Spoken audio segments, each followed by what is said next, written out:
Welcome in, everybody, and welcome to Andrelczyk Amusement Academy, number 14 today. If this is your first time here, I am Andrelczyk. I do this every other week, more or less, but I'm a real-life theme park designer who likes to play Roller Coaster Tycoon and show how to build coasters realistically in the game. So every week we pick, 9 or so different coasters, and I will go through and talk about how to build them. So welcome in, everybody. Hey, Mav. I'm seeing a lot of folks here early today, so that's good news. So today is a fun one. Today is not only is it the first one of the new year, but we have some presents that we were given over Christmas. So hey, RWE, and hey, Zara. So SpaceK, who is a user, and hey, Q-Dude. SpaceK, who is one of the community builders here, is already known as the kind of custom train master. And for the last 4 years, he has released a Christmas pack. And this year was no exception, and there was a lot of cool stuff in that Christmas pack, lots of custom trains. Some of them we had already featured because they've already been kind of snuck over to me earlier. But there's a couple of new ones here.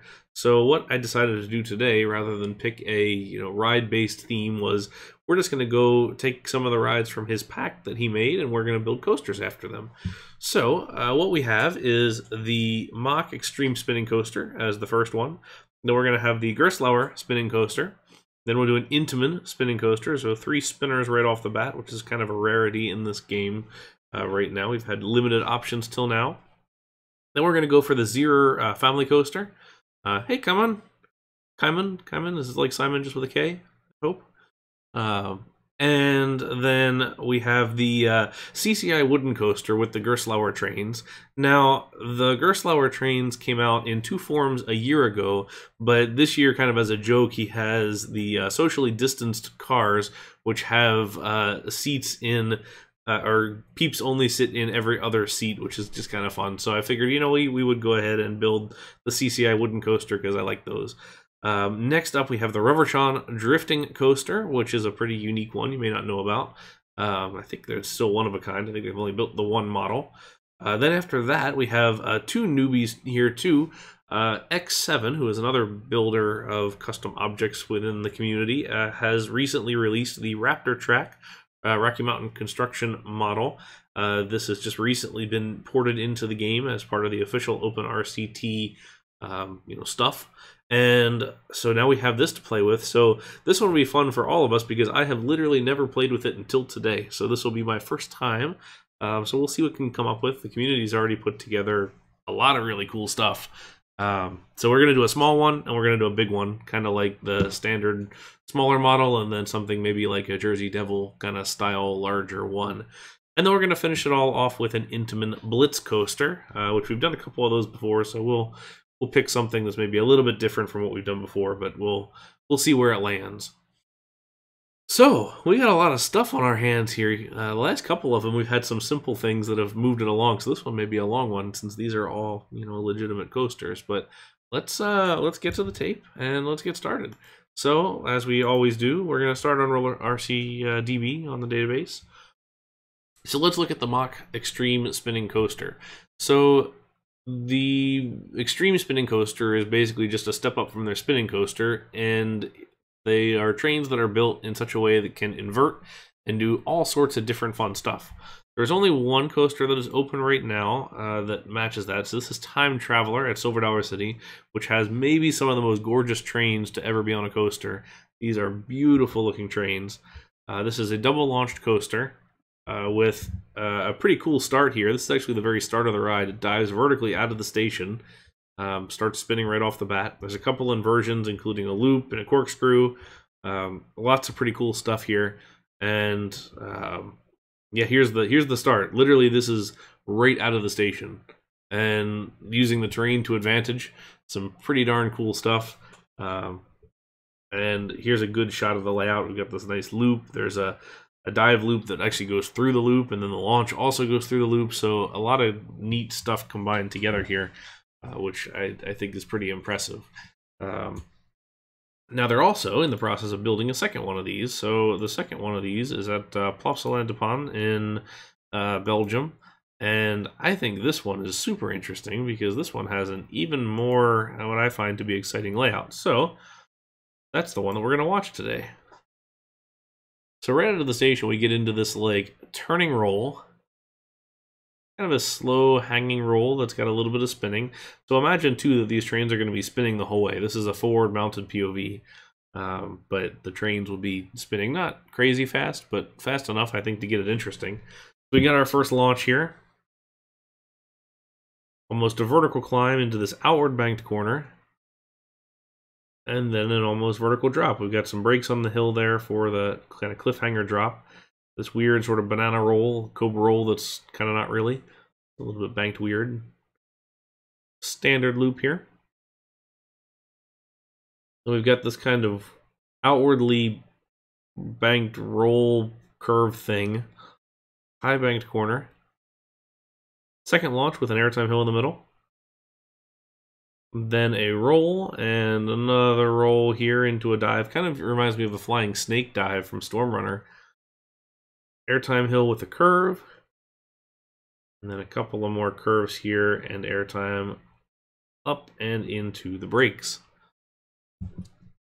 I am crazy excited about this coaster. I think this is a really super interesting layout. I think it's a great looking ride. I am very interested to see how it runs and see what the comments are, because it looks like a blast to me. So I'm pretty excited for it. So I think between the two of these, we can do something like this. So why don't we go ahead and jump back to the game. Thank you, Zierer. I was going to say you can find the download, and you can find all of his other downloads on New Element at nedesigns.com. Oh, Q-Dude, I'm jealous. You got to tell me how it is once you ride it. So what we're going to do is pick the B&M track just because it's the most versatile. Now, X7 is working on a tri-rail Intamin track that's going to look all right, but that's not here yet, so we're going to go with this. So let's give ourselves just a little bit of height. I think what I want to do is actually work around the launch. So let's do this. Yeah, ride play. No kidding. I mean, it's crazy to me that a game that I started playing in 1999 is still cranking. And granted, that was RCT1, and now we're in 2. But it's just the fact that we're still going after that long, and the community is as big as it is, as strong as it is, says a lot about this game. All right, so let's go ahead and select the Mack Xtreme Spinning Coaster. Hey, Elvinwood, how are you? Thanks for stopping by. I mean, it really is, I think, one of the better communities out there. And granted, I feel like everybody probably says that about their own gaming community, but the fact that there's just so much, innovation here is cool to me. All right, so what we want to do is put some brakes here, because the first launch on Time Traveler and also on the one at Plopsaland, which is codenamed Time Traveler, but won't actually be named that. I know they've announced the name, I just can't remember it offhand. Is going to have kind of a slowdown, almost a hold brake before the launch. That's what we'll start with here. I don't want to actually put a block brake down. So I want to go ahead and do this kind of a thing.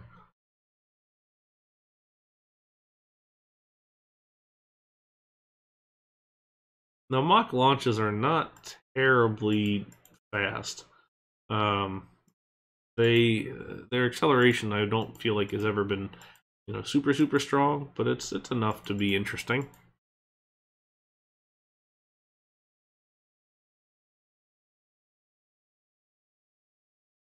And we'll go ahead and do that kind of a thing.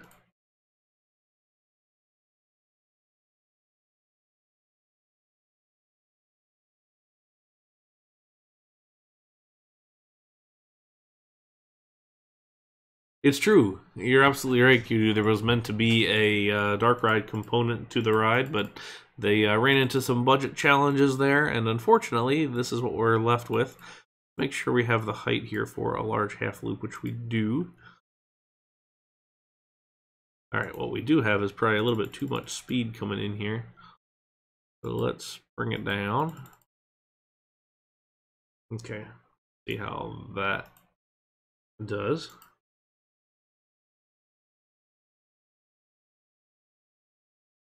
Not quite enough now.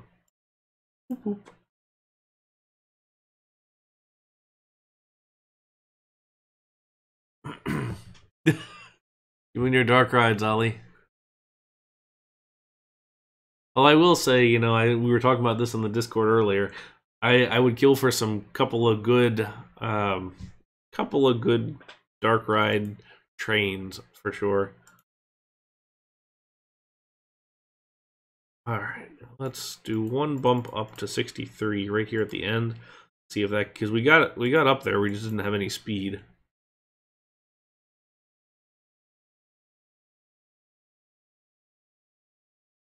I'm gonna go ahead and bank mine just because I feel like it's gonna look a little bit better.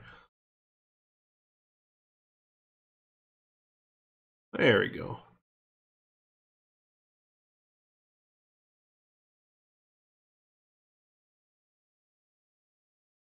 Okay, so now I want to do, kind of want to see if we can get up and over and do like a twist up top. Kind of neat. There we go. Using that bank to flat piece, which I don't think we ever really use, or at least I don't.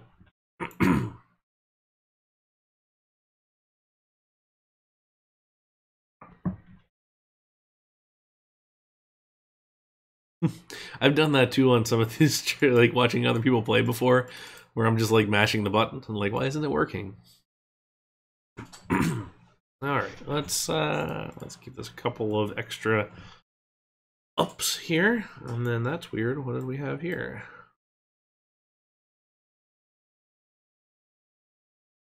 It appears we have some null objects already doing their thing. A lot of null objects. Wow. Wonder what all this was from. Like a whole strip of it. Huh. I'll let you on that one, Ollie. I'm sure you got an idea for it. That's lost on me. Alright, so we get that nice dive off of the vertical drop there. A pretty slow roll there, but that's fine. Now I'm going to do a quarter loop.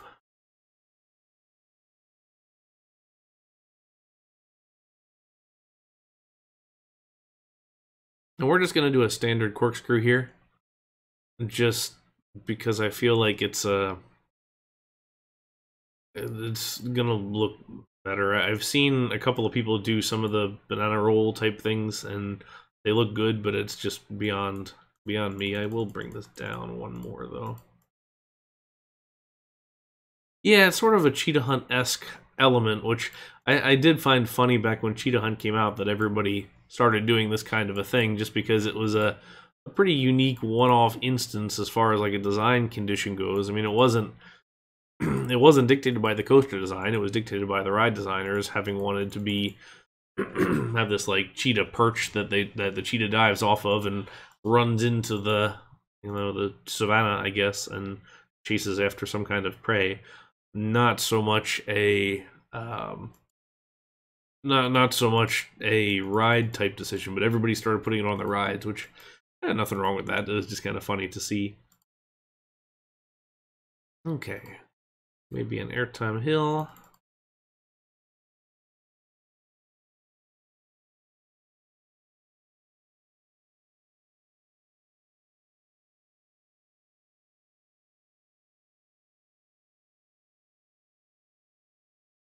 I suppose we could put Thomas the Train on a coaster. Why not?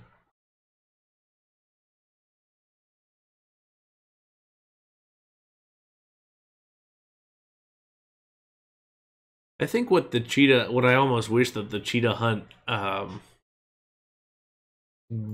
thing would serve is to show people that it is okay to do more kind of interesting type elements like that. That, you know, if somebody built that before this came out, or built that kind of an element before cheetah hunt came out, I think everybody in this community would look at it and say, well, that's unrealistic, that looks stupid. But not so necessarily. Alright, so we're trying to get up and around, and I think right now I'm in the way. Let's curve it this way then.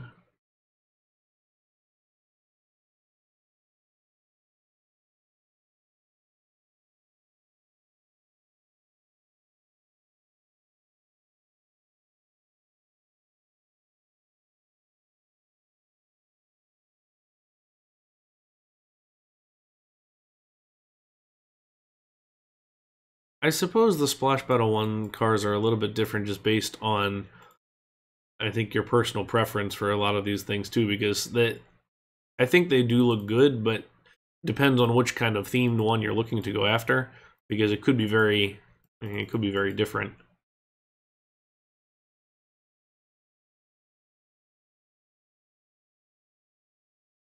Alright, so we need to line up for that second launch now. You kind of want to do parallel to the main launch. Excuse me.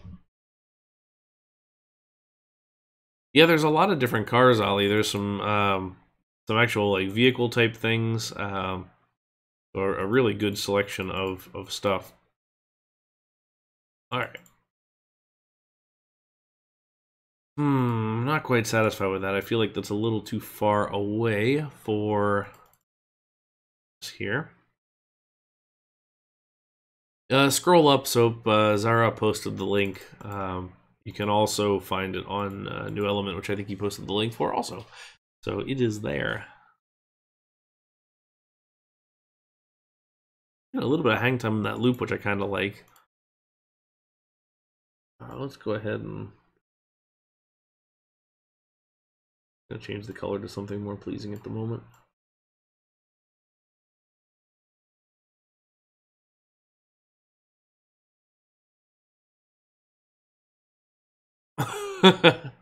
I do actually count them. I've only ridden one, I think, but I do count them. Shame. That's one of the few ones that I am a little bit like ashamed on counting. Just a little bit, not enough to stop counting them. But, you know.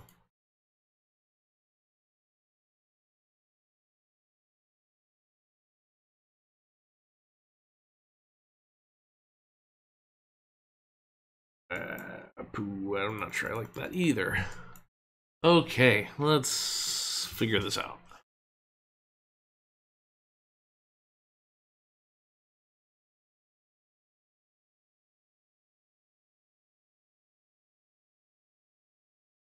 See, I generally agree with RCDB, but a lot of people don't notice that RCDB has 3 classifications. They have roller coaster, powered coaster, and mountain coaster. So I get a lot of flack for not counting powered coasters when they are on RCDB, but they are on RCDB as powered coasters. So something to consider as far as that goes. I just like counting them because it's fun. For me, it's like I don't know. I suppose it's kind of like a statistic sort of thing. I just like that aspect of it.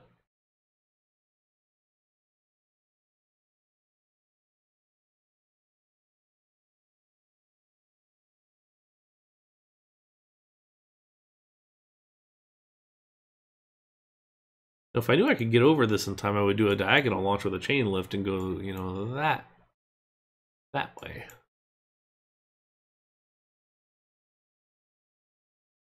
Because I kind of want to. I generally like to avoid these sort of inversions here, the like half barrel roll, half corkscrew, just because I don't typically like them as much. But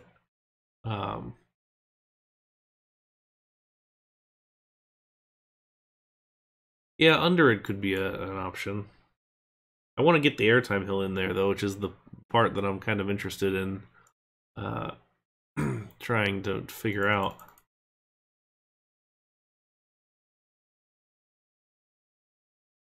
Because, like, if we had an easier way to roll out of something like that, I think it would be a little bit nicer. Although I could just...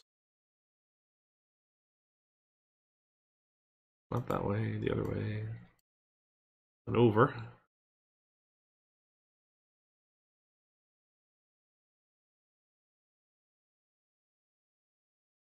Well, I'm looking for the launch once on airtime hill, so my launch has got to be straight. But actually, why don't we just do this? Let's see what kind of speed that hits there as. Okay, 37, 36. Okay, we're at 40 miles per hour, so this really isn't going to be much of a launch, but it'll be something. Call it a boost more than anything.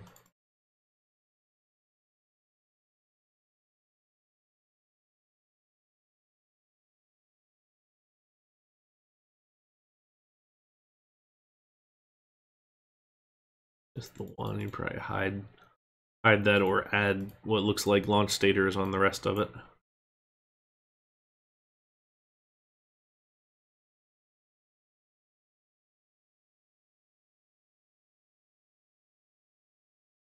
I always like to put a one flat piece that's not launch just at the end of everything, just to make sure that it fits okay.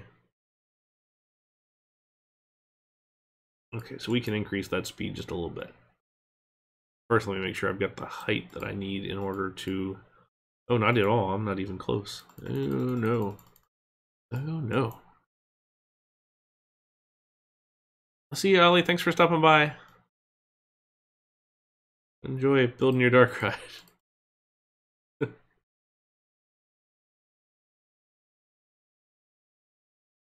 58.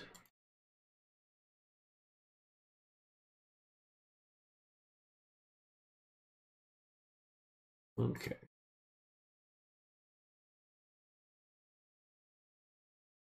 What we might need to do here is a little bit of a trench.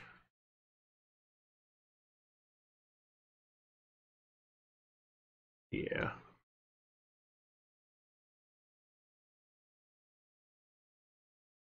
I think we need vertical again, but we will go ahead and do this and then roll this direction. Yeah, I would love to have boosters on every track type, or, you know, it's, hey, Iron Barrow, yes, it is Plopsaland's more or less. Mostly more. But yeah, boosters on every track type would be cool, although you can only put stators on straight or angled upwards, or down, angled in the, I guess, Y direction track. Of course, if you're going for just whatever, then you can do whatever you want.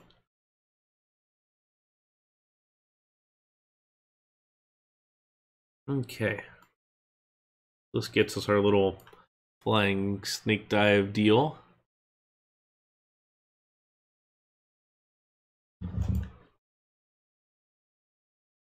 Need to see how this hits, because I kind of want to hit this just a little bit. What's that? Right roll, quarter turn, drop out. Yeah, that's my thought, is I'll probably go for the chain lift. That's the sneaky trick to get things done. The problem is you got to make sure that your stuff is set correctly so that you don't accidentally catch a train on it. Let's see, what's the one under 63 is 58. Let's see if that's enough. Yeah, I think that the biggest thing that I'm interested in, Q-Dude, is being able to put blocks on adjustable speed, so being able to actually change what all that ends up being.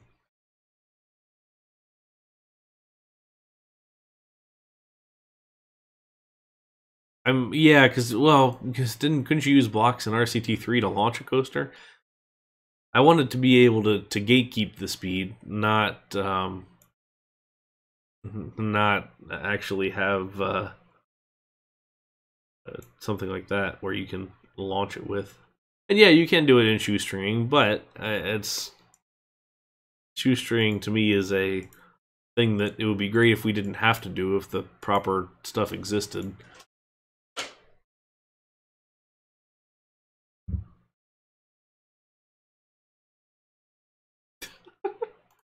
$69, all right, let's continue. So 95 is going to be a bit slow up top. So 75 is kind of where we sit here if we want to.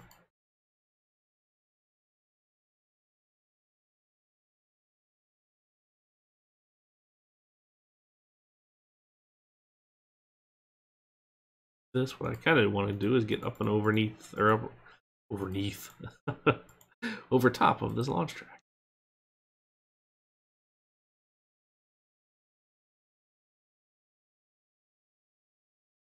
It's a little bit too much right there. Let's level that, and we'll do that.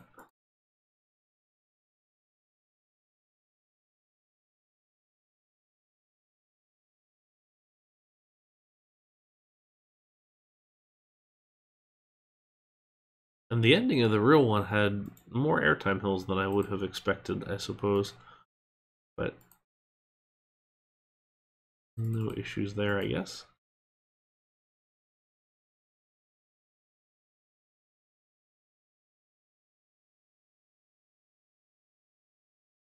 Can't quite get over there with the helix, but we get under it with the helix. Yeah.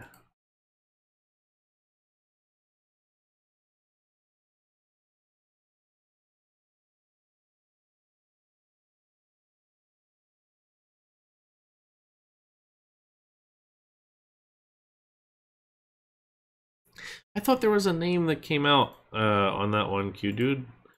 I'm trying to remember where I saw it, but I could have sworn that they had a name already. Alright. Do some blocks here.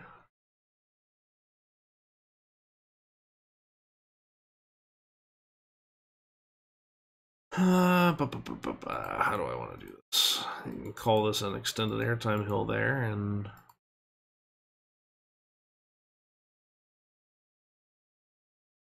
go into our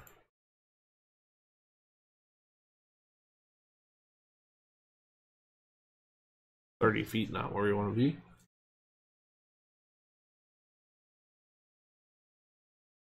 One of my Illuminati meetings.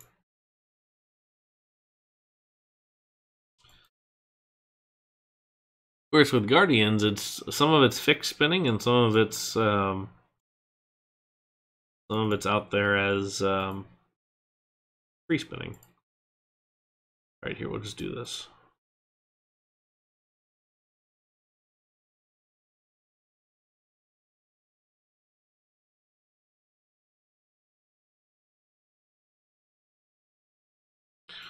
Have our nice dive underneath the station here.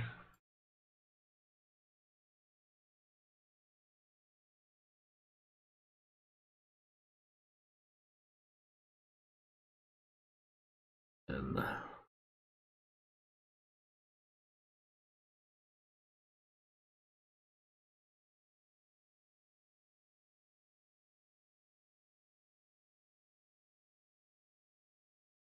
I want to finish this up a little more quickly than this, I think.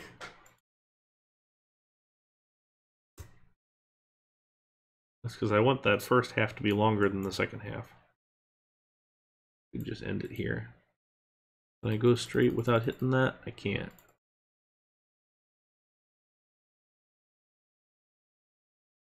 There's nothing saying I can't just curve it here. Make this a trench. That'll be kind of a neat effect, I would think.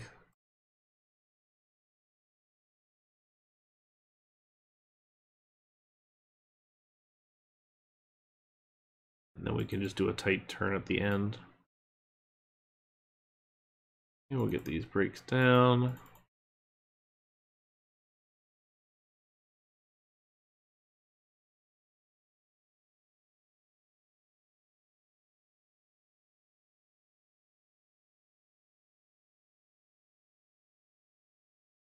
The tight turn is not usually my favorite just because it doesn't give you a whole lot of space for the station itself, but we'll stick with that.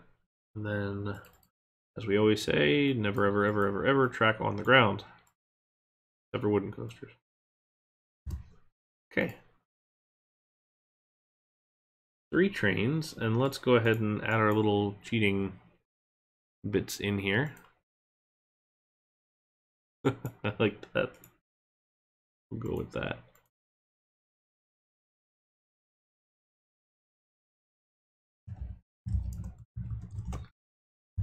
It's like an SCP or something.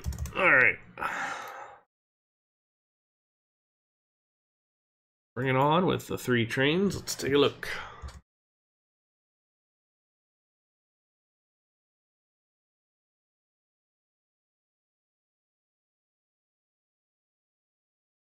Well, that's a little bit in your face, isn't it?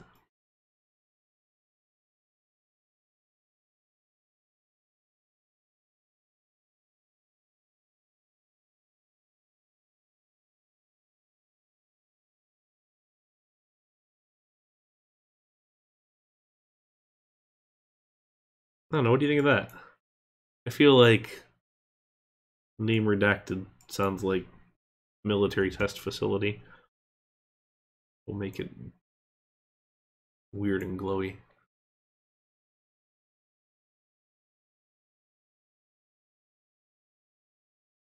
Alright, can we get through this layout before that one gets to the lift hill? So far, yes, is going to be the answer, because that's not even going to be off the launch, I don't think. Actually, this might even be through the block break there.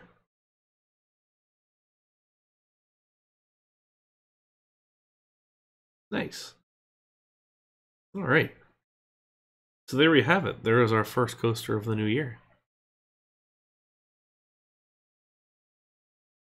Look at that, I upgraded to Xtreme Elements while we were on break, and now it's all fancy and automated. Look at that. So cool. Alright.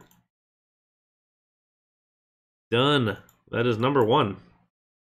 So next up is number 2 here. So next up is the Gerstlauer spinning coaster.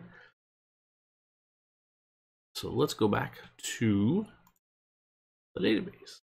Get rid of these 2. Okay, so Gerstlauer has a number of spinning coasters. A little more. That's my music, you dude. When the stream is coming up in the beginning and the music is playing, that's the music. I was just checking to see if I had actually turned it off or not, and it's just that I have the audio down, not that I've turned it off. So it's still there. We can just suddenly get organ music if we want, but nobody wants that. So there's a lot of different varieties of spinning coaster from Gerstlauer. There's a couple of standard models.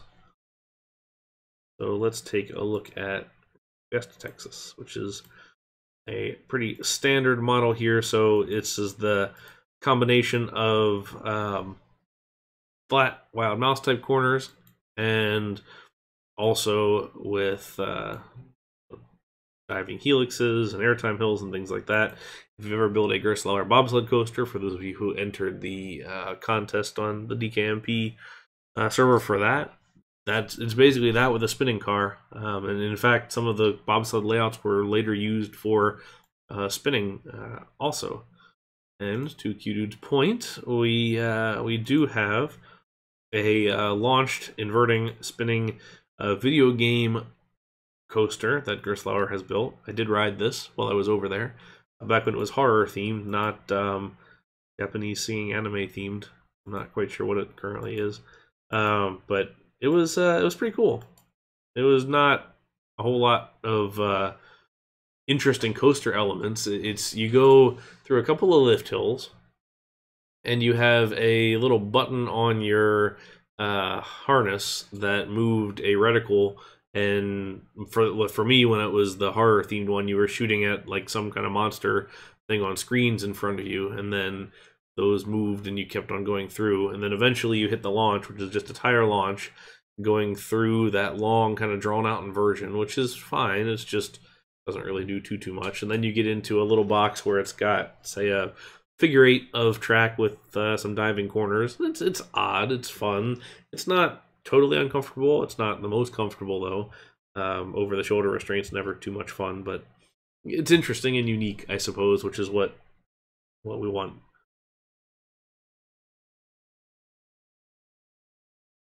Seems you were a fan, Mav, which I get it, and I would be curious to see how Gekken Live is as far as just the theme goes overall.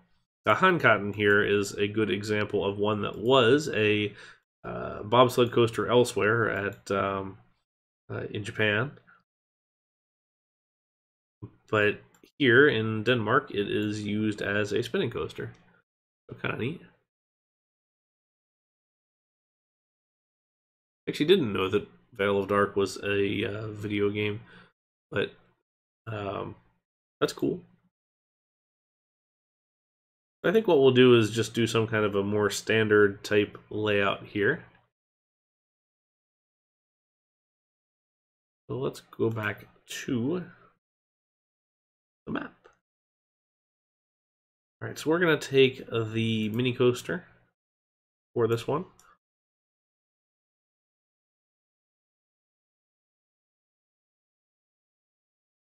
And let's get a let's start right here.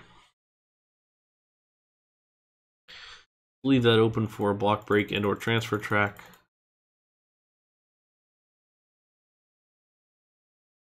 Whoa. Closer. Okay.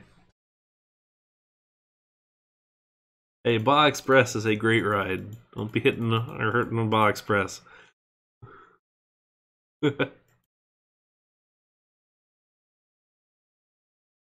I've ridden that on 2 separate occasions. Fun fact. This is actually not that fun of a fact.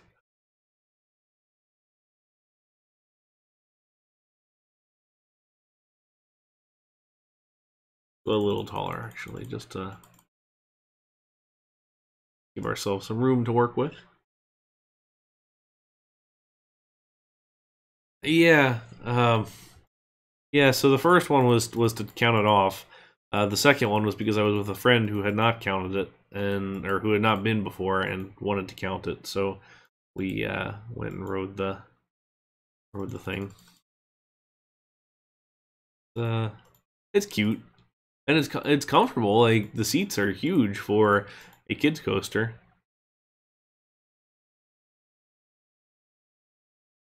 Which I very much appreciate.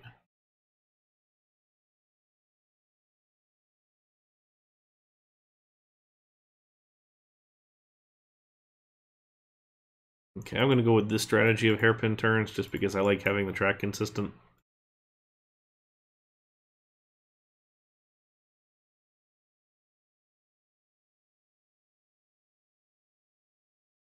Okay, so we'll go ahead and put our block brake here.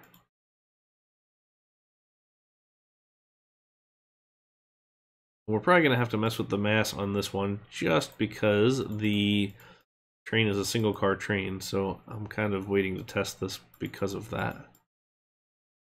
There are easier ways to mess with mass now than there used to be, so that's the key thing here.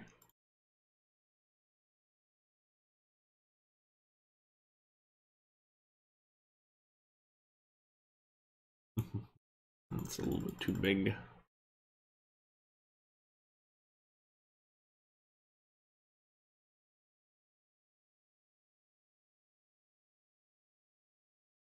It's not a standard model by any means, it's just kind of based on some of them.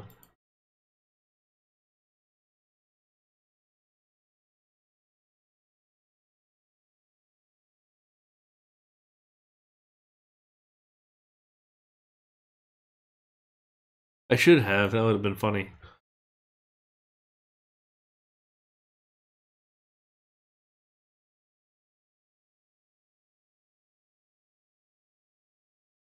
Get out of there if we go up. Find out.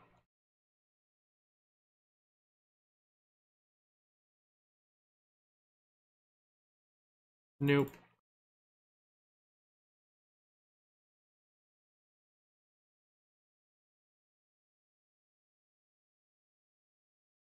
Ideally, we'd be over here into that thing, but...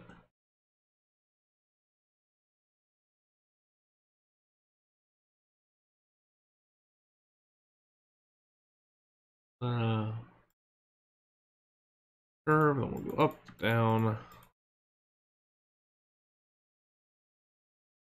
Because you really want to think about spinning on these, obviously, being a spinning coaster, is how are you going to get the ride to spin?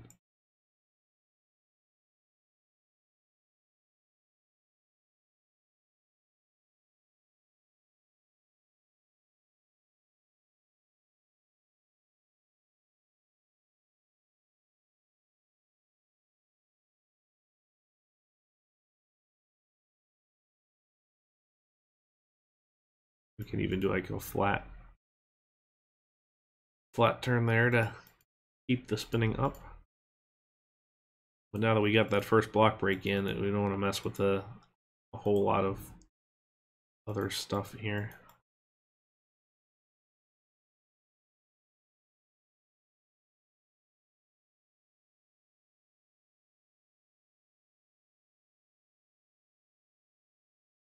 All depends on your weight distribution. I have had some absolutely wild rides on Gerstlauer spinning coasters and also some kind of boring ones, but it all depends on how imbalanced your ride is. If you can get a 3-person ride, then that's usually the way to go. So I'm not totally sold though on 30 feet, mostly because we just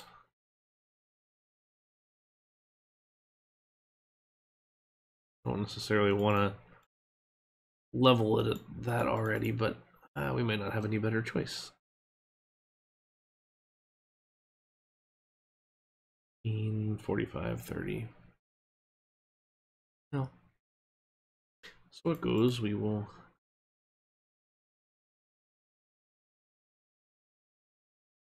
Let's see if we can do something about it.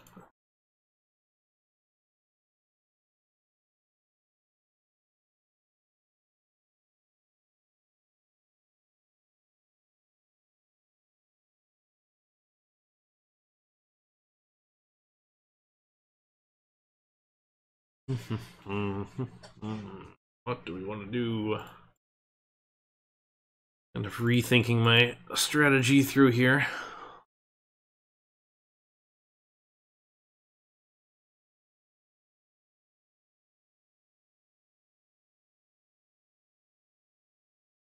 I think we can actually do... I rode one of those spinning yachts, actually. It was, different. Like, and not totally awful, I'll be honest. Like, it was fun and stupid and probably shouldn't count as a, roller coaster. Okay, dog. But it, does. Yeah, that was an odd addition. I'm trying to remember, because I think I saw a story somewhere about why they were included, but I can't recall it right now offhand.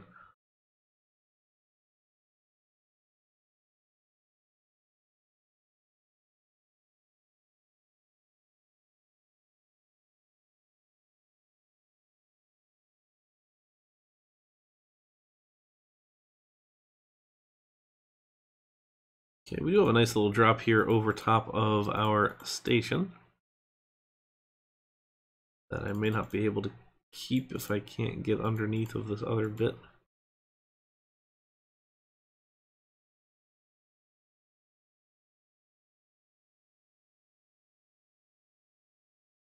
Okay. Not too bad. Now I feel better about doing 30. But I do want to go ahead and get this so that The farthest point here is underneath. We're going to do this as a side station here, so we'll put entry station there and exit station over here. The entry on that side, we'll put the exit on this side.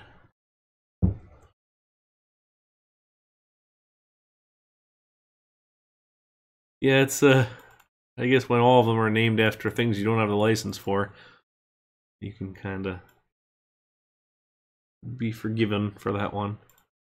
It would have been cool though to see. I wish they had gotten the full licensing to do all those different rides, or just done them generically like they did for Superman at Magic Mountain. It feels more appropriate to actually have them. I mean, some of these Six Flags parks were missing like their primary main ride.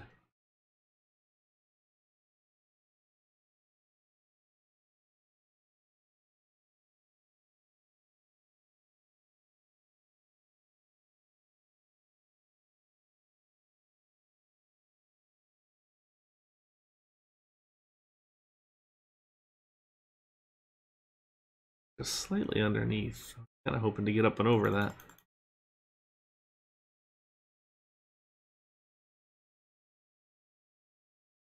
The rides were themed DC, so they were all Mr. Freeze, and Six Flags, well, or RCT. While they got the Six Flags partnership and licensing, they did not have the DC characters or Looney Tunes licensing, so they couldn't actually name those rides. And in some cases, they built them and named them something generic, but in other cases, they just avoided it entirely.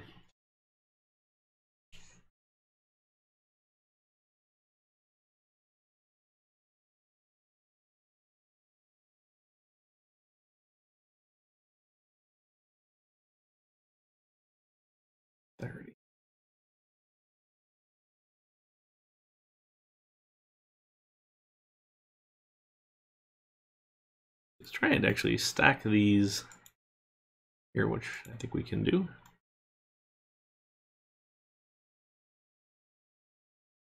We'll come out of there at an angle.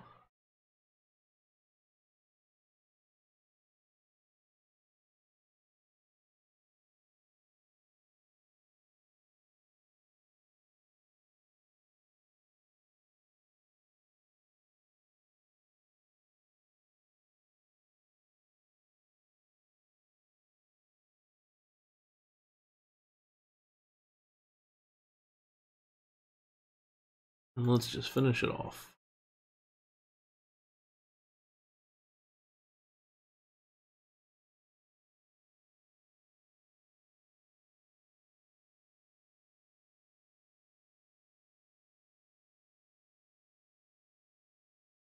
That one has block breaks, so then we can go 9, 13, 18, and a straight bit there.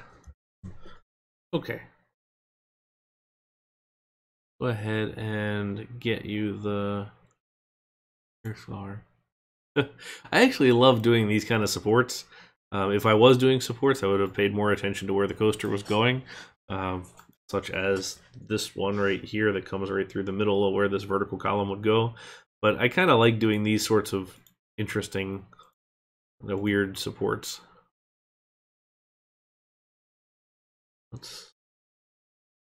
Oh, hang on. Let me swap these real quick, just so that we can have Station 1 properly where it ought to be. And then Station 2. Then everybody sits on the front here. A little bit confused as to why. I guess it's slightly larger than a piece here, so 2 breaks first. Then we'll do the blocks. Breaks and blocks. There we go, now they all fit.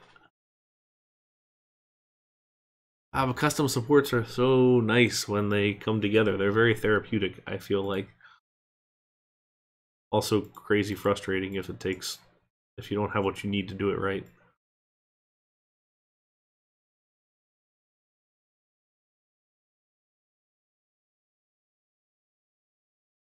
Alright, so let's go ahead and restart this. Pull up our ride vehicle manager here. Look at Mini Roller Coaster 1. And let's up the mass here to, oh shoot.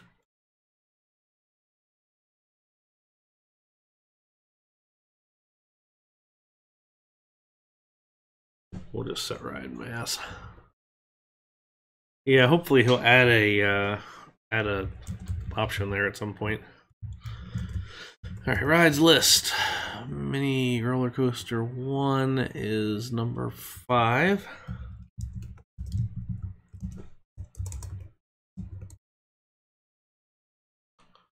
All right, let's give that a try and see if 1500 will do it.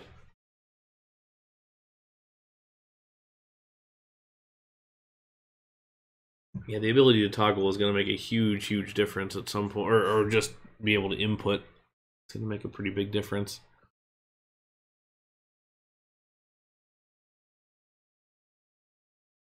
Perfect.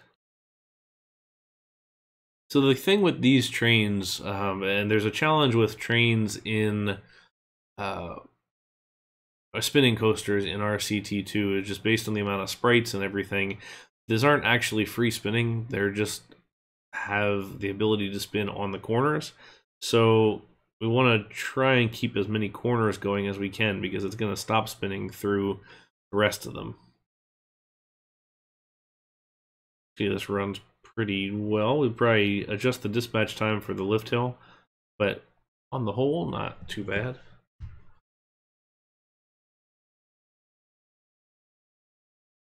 And I like the look of these trains. Okay. So there we go, number 2. Backing it up. Alrighty. The last of the spinning trains here is the Intamin spinning coaster. So let's go to the database here. While Intamin offers a couple of different spinning coasters, the one that I'm basing this off of, and the one the train is based off of, is the spinning coaster in Bakken, which is in Denmark, just north of Copenhagen, and is an absolutely insane ride. So I rode this 4 or 5 times during my time in Bakken, and I had 4 crazy different experiences. Everywhere from top 10 type coaster experience, you know, and I've ridden a lot of coasters, so top 10 says a lot at the time, to incredibly painful to incredibly boring. There's a whole gamut in between. It all depended on how you left the lift hill and kind of which way you were spinning. So the let's see if there's a Coaster Force video of this one. Good Coaster Channel. There we go. So the crazy thing with this ride is the train is free spinning even on the lift hill, and there is a launch at the top of the lift hill, so almost akin to like a mini hydraulic launch as you get up to the top. So you can see they're already spinning as they hit the lift hill. Lift hill itself is pretty quick, and then right here, whoop, you're launched out into this corner, and they've got the old school over-the-shoulder harnesses. So if you hit it the wrong way off of the lift hill, you will destroy your neck. I actually had bruises on my collarbones, or just like on my chest, for a couple of days after I rode this coaster, with only 4 rides. But it feels like it's hitting the track way faster than it was ever intended to go. Like, it's absolutely insane. It's going through an empty warehouse because you don't have time to look at anything. Like, it is going so fast and so crazy that there's really no time to even stop to bother seeing like what's going on. Like, it is an incredible coaster that is just wild. But it depends which way you hit it. The first ride that we did was 4 people, so it was relatively balanced, but it was myself and my wife, and then 2 other people, and it was incredible. It was absolutely insane. It spun like crazy. I had blurred vision. It was just uh, absolutely wild, and my wife said she would never do it again, and true to her form, she didn't. So I went and rode it 3 more times by myself. We ended up getting an unbalanced car all 3 of the other times, so it was 3 of us, which I figured would have been even crazier, but it wasn't. So a couple of those times it barely spun, and one of the times we spun pretty good, but it just wasn't quite up to that snuff of the first one. So I've never ridden a coaster that had as much variability to it than this one. Like it was everywhere from sedate to excessive. All right, so let's go ahead and look at this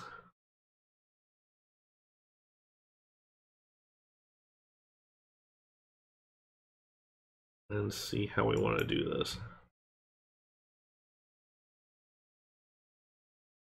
We'll go ahead and put in double stations again for any of these rides that have um, the single cars. It behooves you to put in 2 stations, whether you're going to use it for a scenario play or just trying to make realism going on. It makes sense just to have those.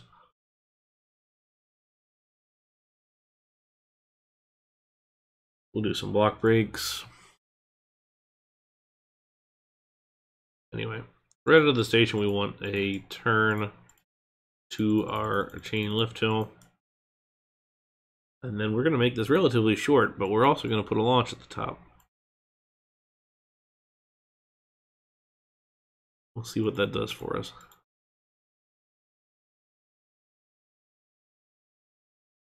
And it really does kind of wrench right into a banked corner. So we'll go ahead and do that here.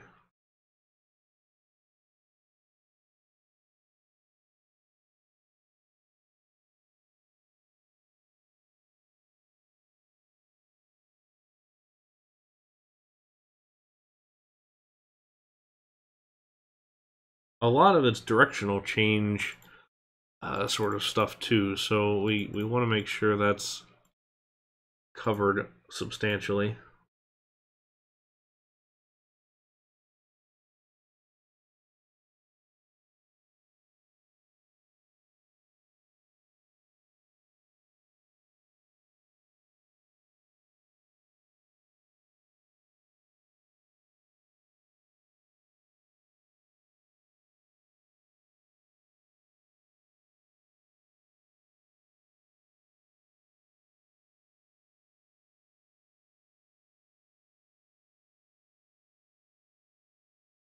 Almost like that idea of the big helix into the smaller helix, but clearance-wise, it didn't like it.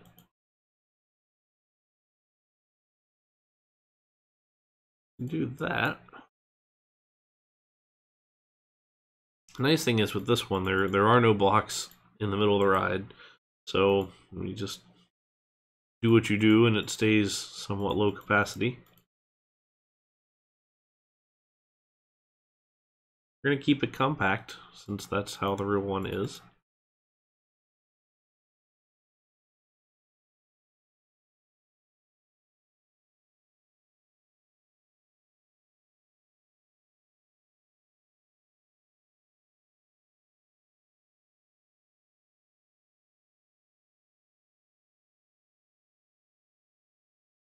Yeah, I believe all the SpaceK trains can do all the elements, which is one of the big benefits to me for his.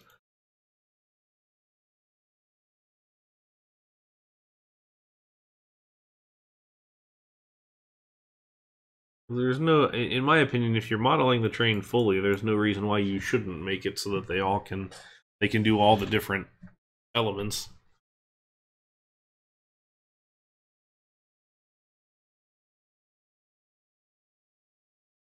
Okay.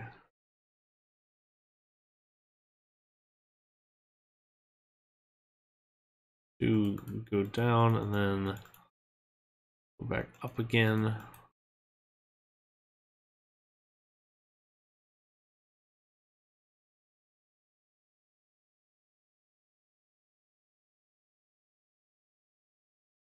We're getting into a pretty good knot of track here, which is going to be a little bit harder to work ourselves around.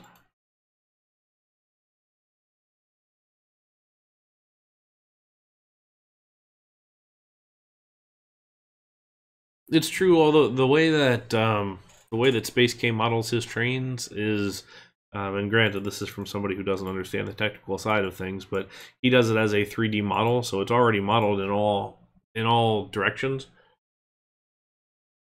So it's just taking pictures of the model in different angles, and then you've got all your animations already there. So that's I guess the benefit of the way that he does it.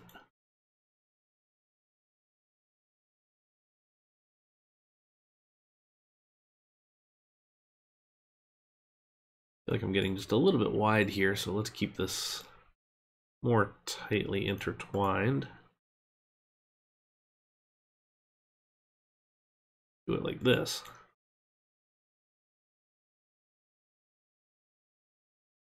No, I guess we can't. Thought for sure I would have been able to fit that in.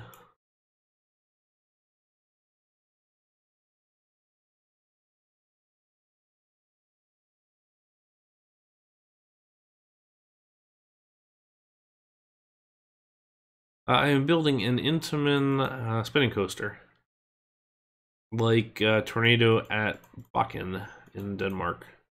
Which that park was super cool, by the way. I really enjoyed it. I mean, I enjoyed all the places that I went in Europe, but especially Bakken. It had a lot of history to it.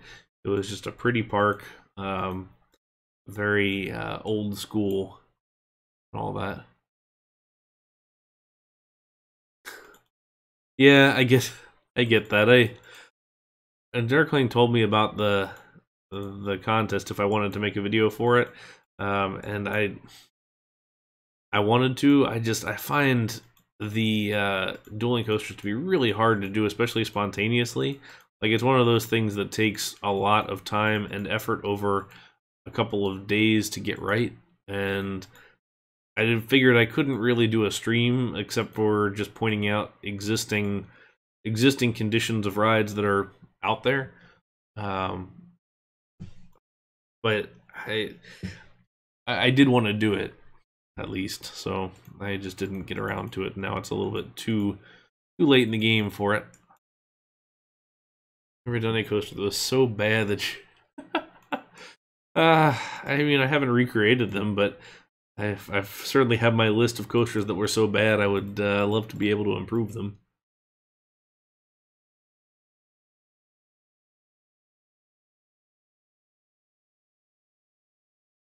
Are you having the issue with open in that it's when you try and open it from the load screen, it gives you an error after it sits there for a little bit?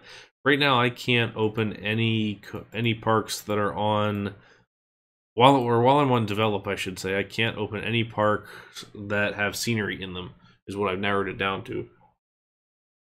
This right here is the only map that I can open because it doesn't have scenery on it. So that's what I've narrowed it down to. I've submitted the bug reports, but I don't quite know what it is. But I hope that they can fix it soon. Because right now I'm just playing on release.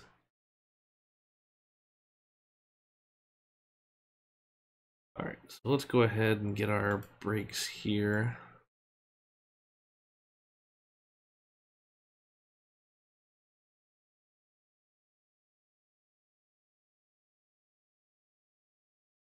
Gotta figure out how to bring it home because we got a little bit long actually at the end here.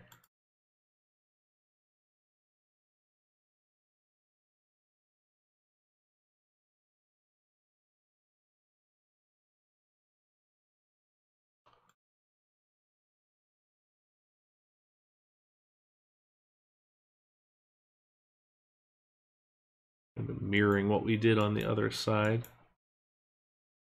That's okay. All right, we'll call that done. Let's see what we've got here.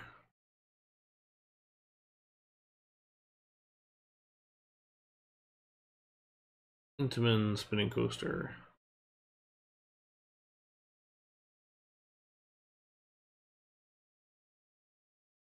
They are building another one of these in China, actually. I think it's got a similar layout to Bakken's, but not completely the same. We want this lift hill to be a good, like 12 miles per hour. Want to be able to shoot out from.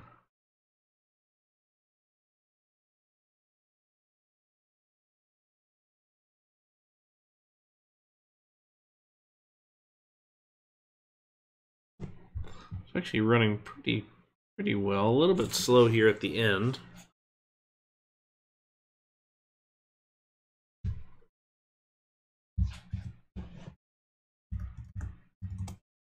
Let's see what these are set on, and we'll adjust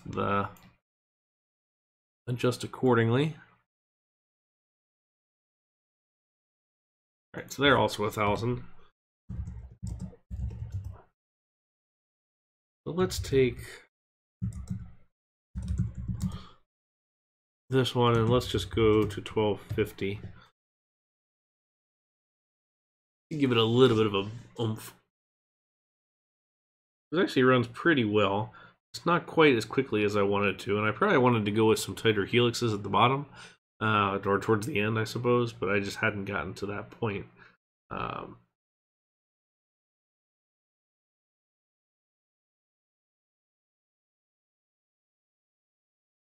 Maybe a little bit too fast. Maybe a lot of bit too fast. Yeah, let's back that down.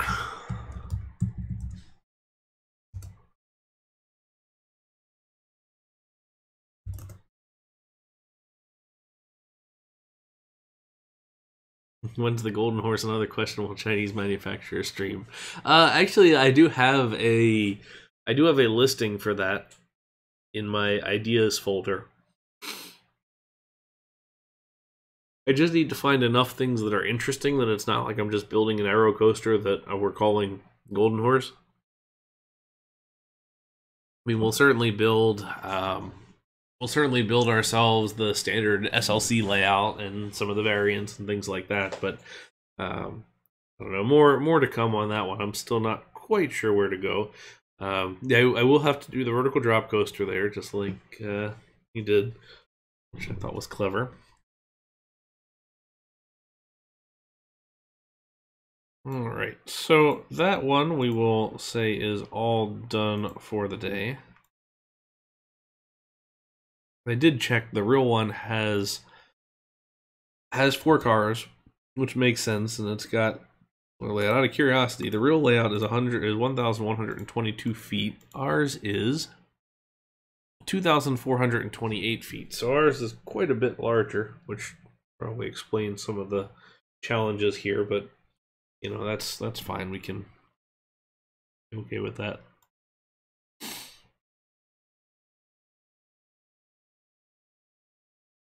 Grab some of the standard.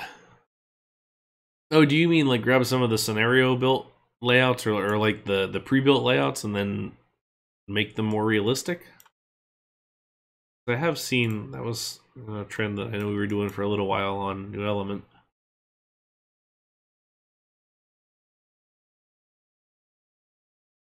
I actually do really like the trend of taking existing scenarios and like making them look realistic and fancy, like making them a little more fancy, and just in general, I think it's pretty cool. But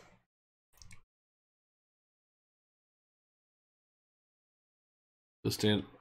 Oh, you mean like this? What the trains are based off of in general? I think I see what you mean. All right, so let's get away from spinning coasters here for a little bit, and now we're gonna take it down a couple of notches and look at the Zierer family coaster. So the Zierer Tivoli coaster, which is the Tivoli is the model because the first one of these was at Tivoli Gardens in Denmark, which is actually right near Bakken, which we just did.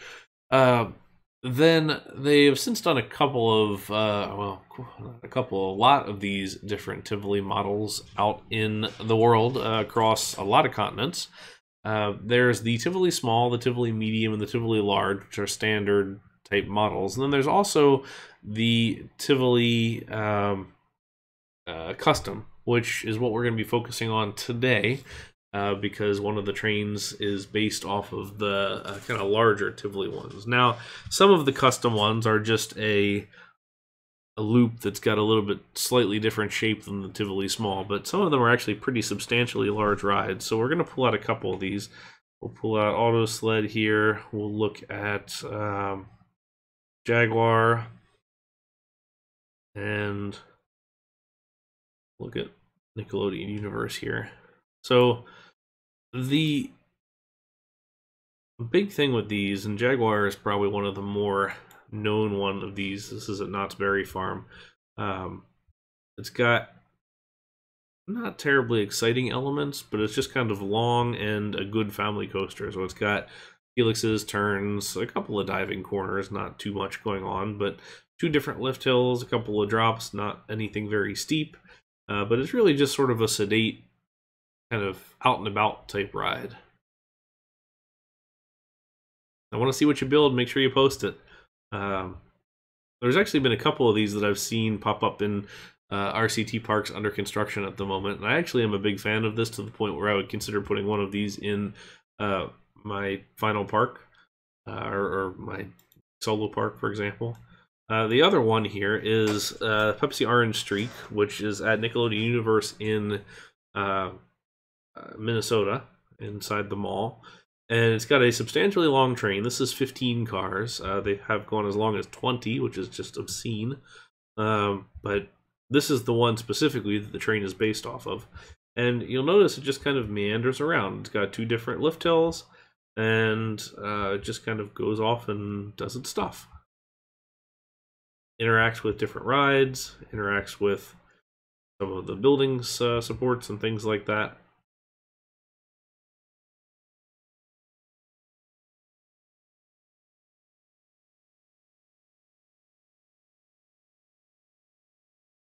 But it's just a fun ride, just in general.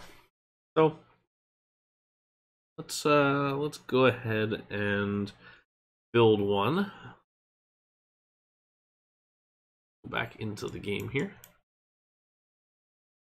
So the nice thing is that we already have this track type. So the junior coaster here is actually based on the Zierer Tivoli model. So the track type already exists in the game, so no issues there. It really depends kind of what you want to look for in a particular ride as to how you want to do this kind of model. So you can picture this as maybe inside of a mall, working around existing coasters and attractions, which they actually have modified this coaster a couple of times for new other rides coming in. So the first thing, let's go ahead and go. Now these are called streamlined trains. So they're not actually called Zierer, but that's what they are. And it's 15 cars long is what we'll stick with. We just need to make sure that it fits, for one.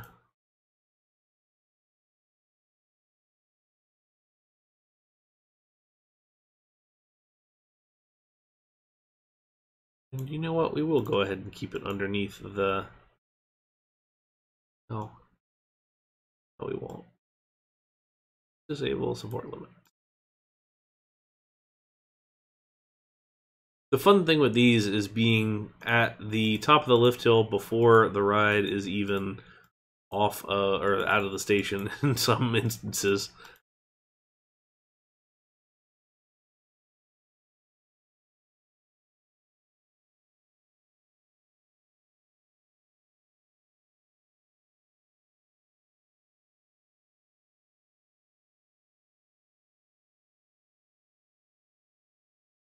We're just going to make a nice meandering layout that does all the different things we're looking for. Let's go ahead and get this testing too. And have some diving corners in there if you want.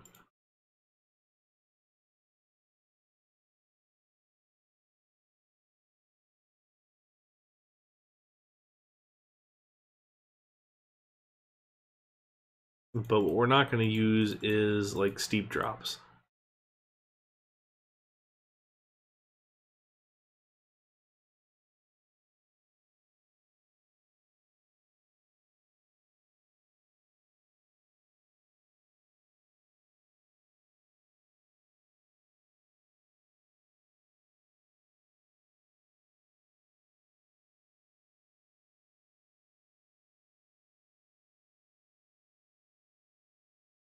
Make a nice big ring here, and then we'll go back on top of ourselves and cross over.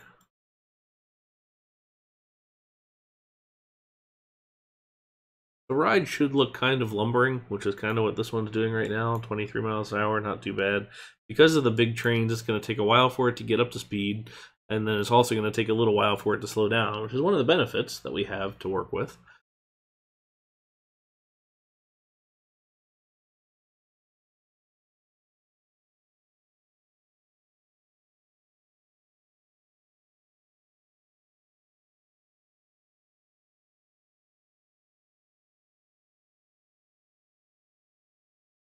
Unfortunately, we don't have banked diving corners on this one, which is something that I'd hope that maybe once things get going with the new save format, or X7 has time on his hands, that he can give us something of the sort.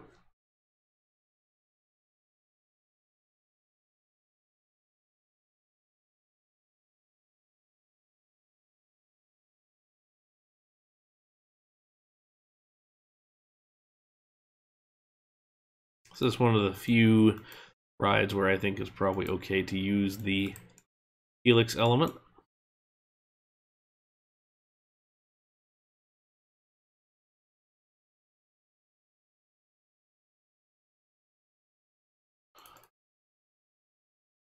Put our block brake further down here.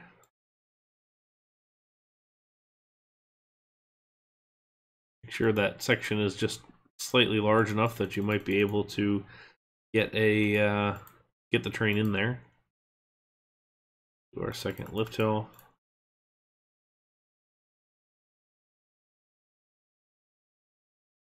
Make part 2 slightly more exciting.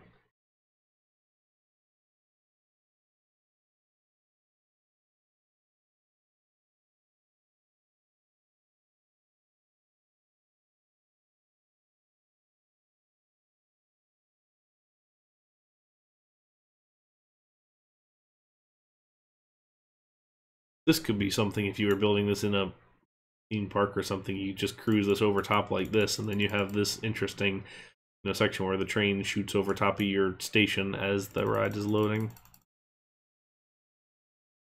Or you can kind of come back like this and frame it a little bit.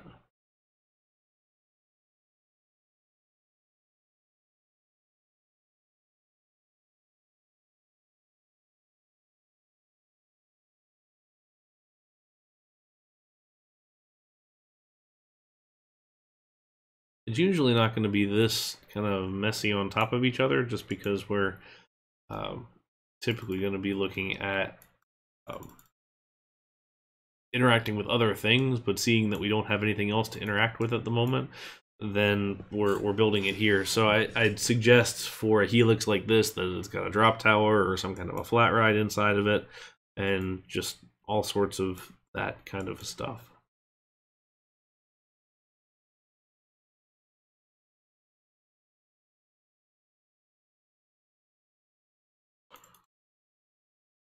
I don't know if I like that, so let's...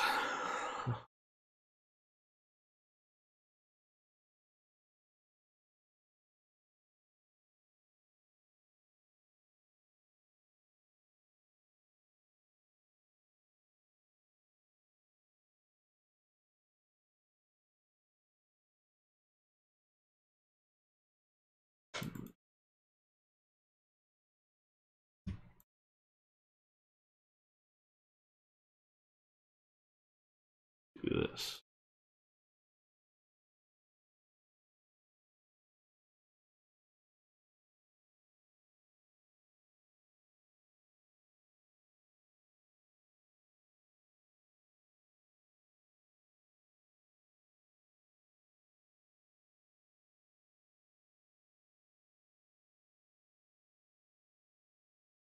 No steep hills on it. Just we do have some um, steeper drops, but I think that's all.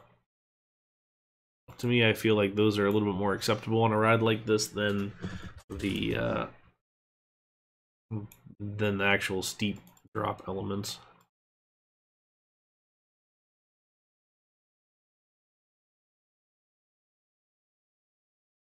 We are making sure to be very cognizant of, you know, overall speed and things like that. Using these nice big sweeping corners. This looks a little ugly here because we've got all this kind of stacked on top of each other. If you pull this out, it actually doesn't look too bad. You just have two curves coming along. So this is another one of those things in RCT that is a little bit hard to describe. It's more nebulous than anything else, but it's how to make a ride flow in the game. And so you don't, one of the big things about that is you don't want too many overlapping elements. That's kind of what we're doing here. Trying to avoid some of that.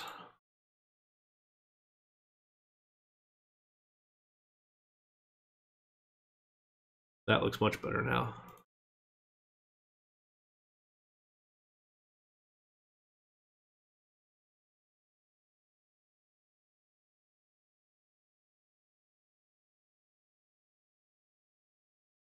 It's true, and I bet you that if we had Terran in recreated accurately in the game, it probably wouldn't look very good. Even though the coaster is top notch.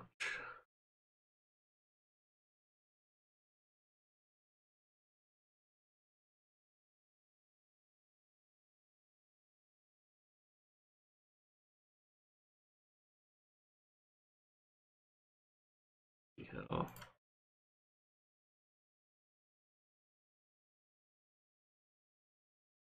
Not too bad here.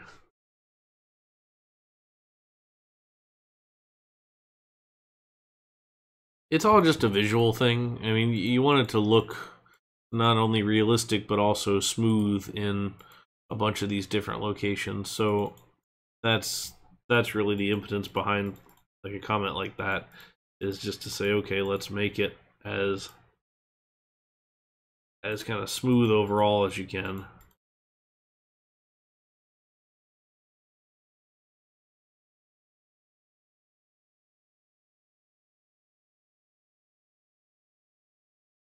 Come up out of here. And now we're at 25, so we'll go ahead and start to slow this down.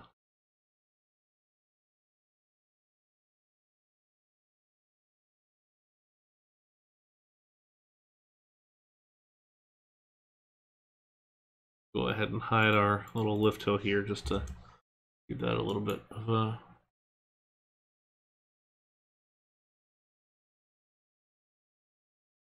It wouldn't surprise me if someone's recreated it. Okay. Let's see how this runs. And increase the speed of the lift hill just a little bit.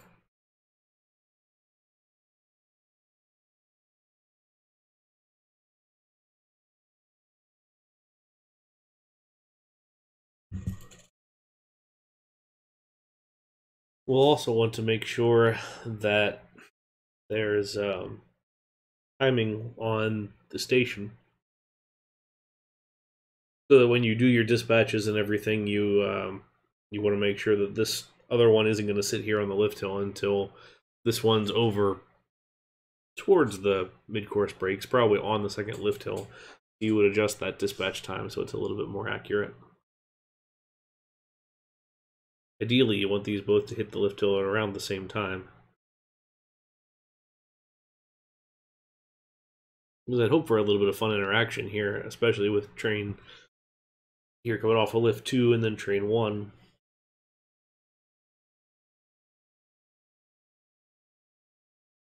Let's go get across here. Bad.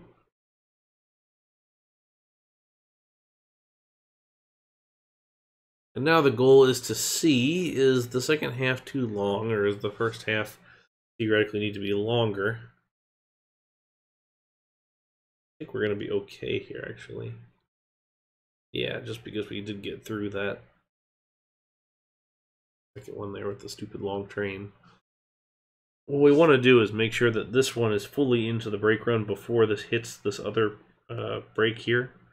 And granted, this needs a whole brake run. We would need to add that on there, but it's something to think about.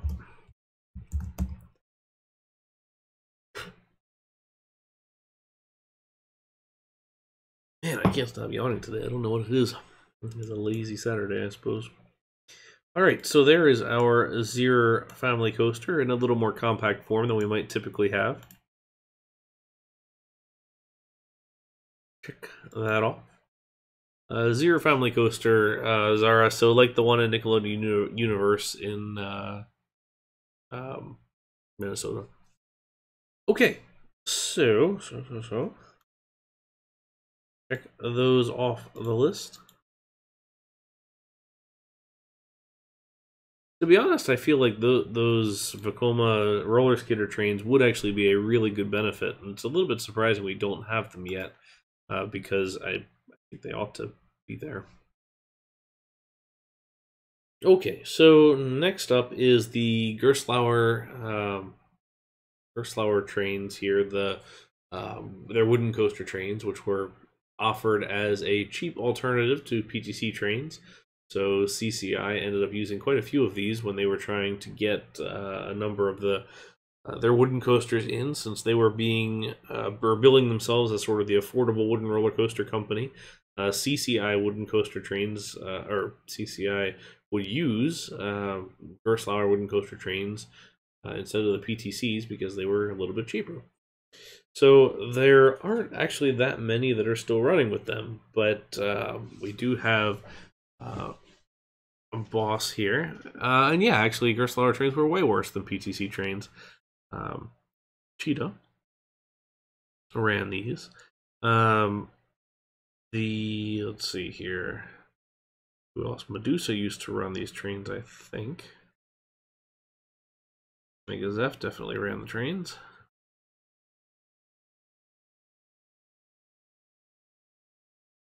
At one point,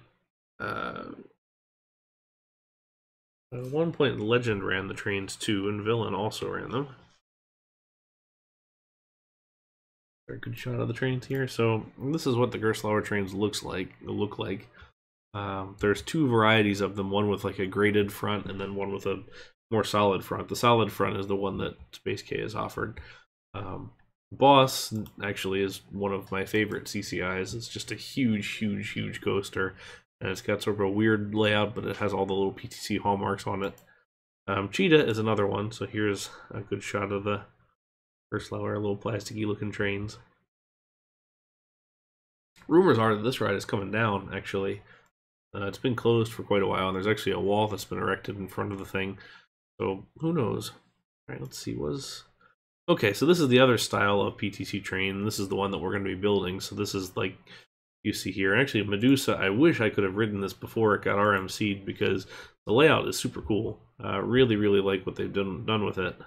Has a lot of these little CCI hallmarks with the kind of undulating turnarounds and a lot of track that shares bends, which was part of the strategy with CCIs, is to make them a little more compact. Or do we have a video of this? Yeah, so let's take a look at this. Actually, this is pre RMC at Medusa. Thanks again to Coaster Force for their videos.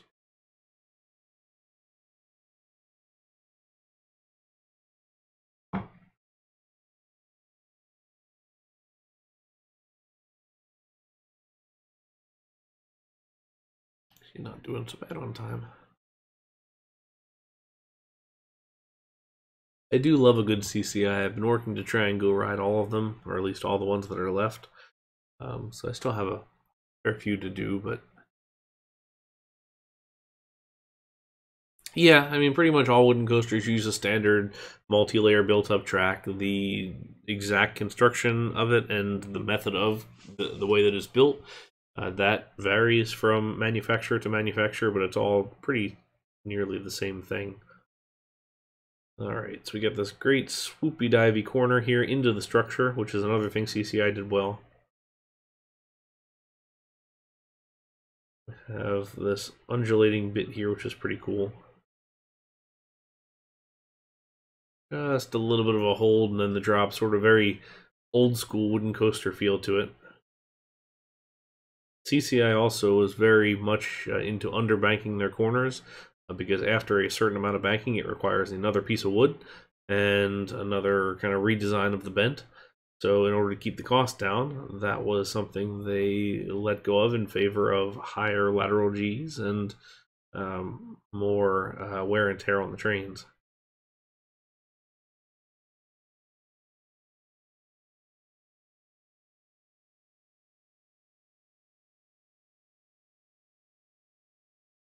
But I love this layout. It's one of my favorite interesting layouts to me. And I would have loved to have ridden it. I did ride the RMC variety of Medusa down here at Six Flags Mexico. Fun ride. Not the best ride in the park, but fun ride. So Medusa is one of those that I've always had a little bit of a soft spot for, so maybe we'll do something like that.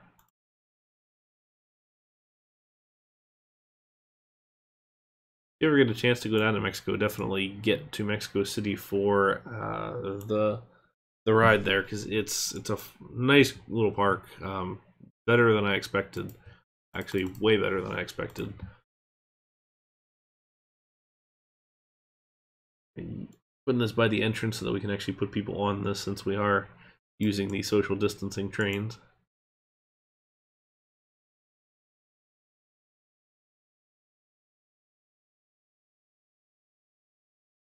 So 2 trains, 6 cars a piece.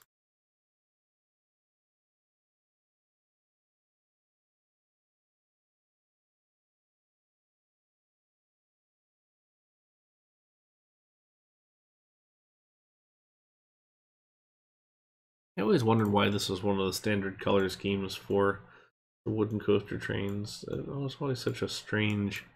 I would think you would do the articulated steel coaster trains. I think those are the ones that are based on the Maurizone looping coaster. So like Venus at Space World. It was actually something that after the last stream that I did, if you remember, I did a Venus.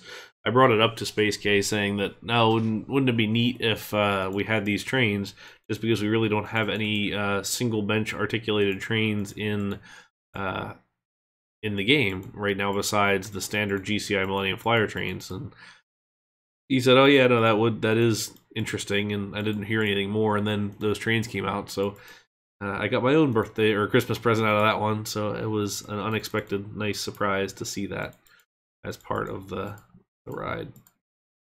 Alright, let's go one higher so that we can deal with that.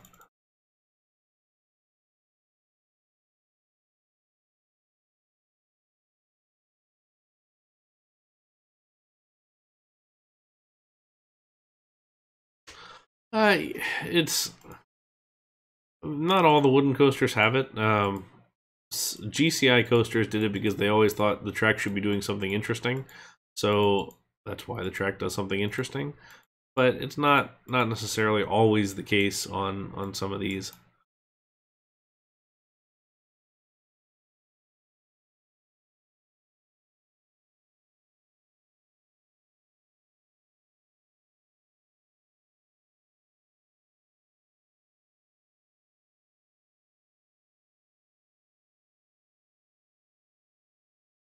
All right, let's give ourselves a little bit of room here if we're doing this like the CCI that we were looking at earlier.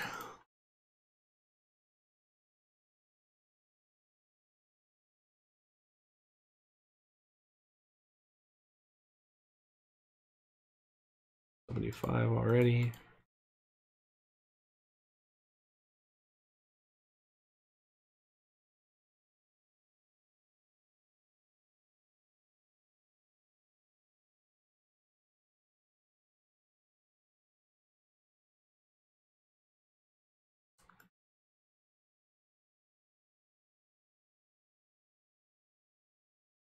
Okay, now we can get a crossover here.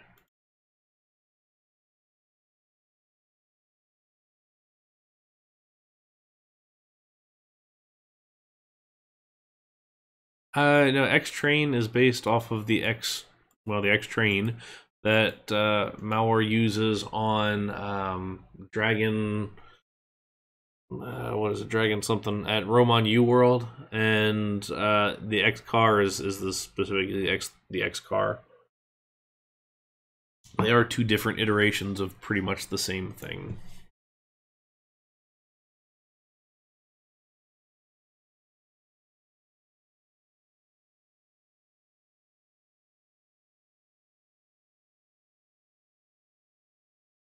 Let's get ourselves. Oh, we want down to that single train here for now.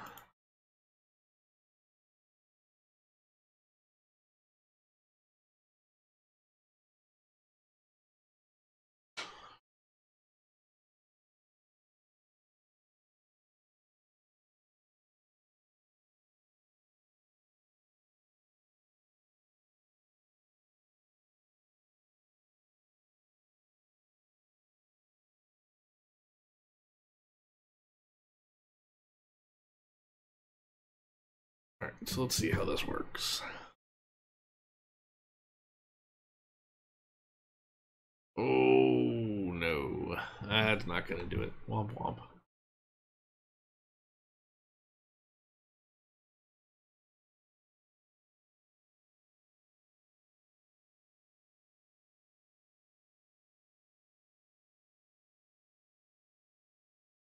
We'll go ahead and put in the little airtime hill, which I did forget the last time around.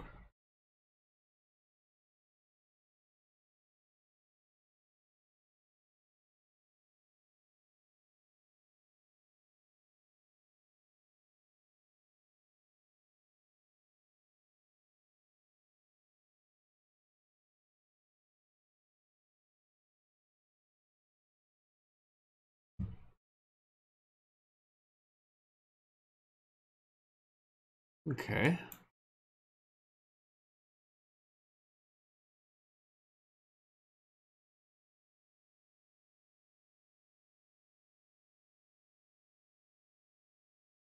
So ideally for this, I want something else coming back through the middle here. I don't necessarily care which direction it goes, but just something that I can use that space for.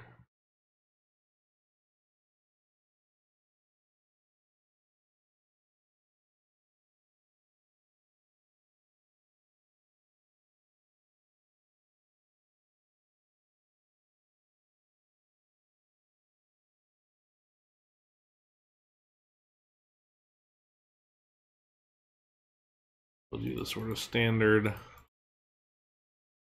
turnaround here, and if we use the single piece. Yeah, you're not kidding with the custom trains. Here, look at this.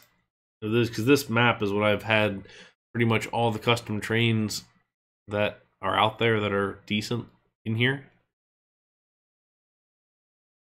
Huge difference. Or huge amount of stuff. Alright. Let's get a nice little drop going in here. We need this to be a double down.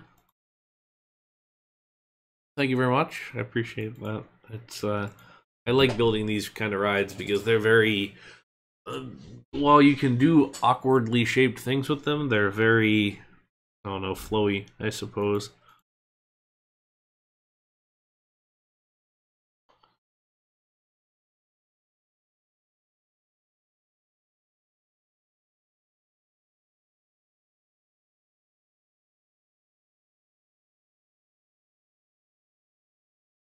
They do follow kind of way less rules than others.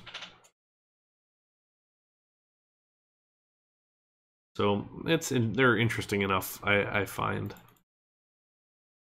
All right, let's do two corners here. I wonder if this can make it up a big banked corner like this, because if it can, I'm here for it. We're going to keep that if we can.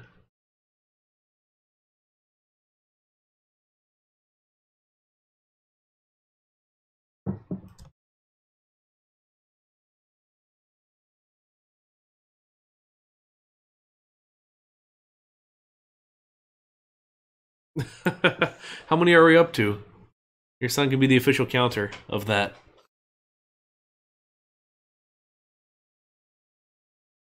We got to keep a scoreboard. All right, let's see if this can make it, because this is what I'm interested in. We're gonna keep to this height, or no? Slow, but not awful. It's enough where I will take it.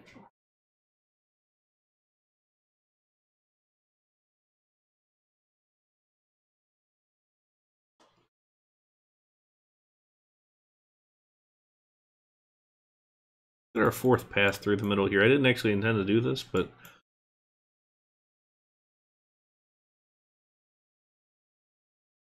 I will.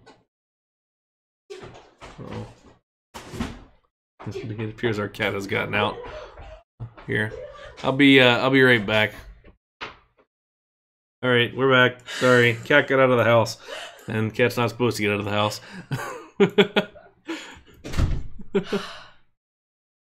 So, cat is not supposed to be out of the house, but now she is back in the house. So we're all good, and everybody's happy again. Anyway, let's get back to this.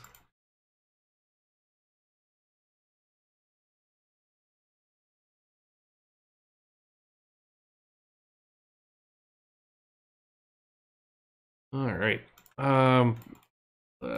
Shoot. I'm actually really kind of liking how this is all turning out.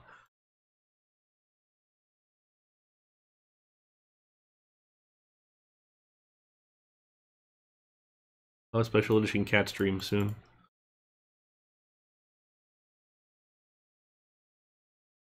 least your dog comes to watch you. Mine just stares at me from outside the room and judges me silently.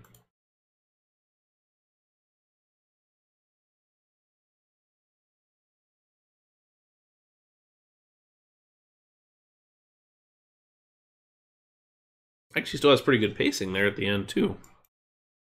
I was just trying to figure out the best way to make this station element here.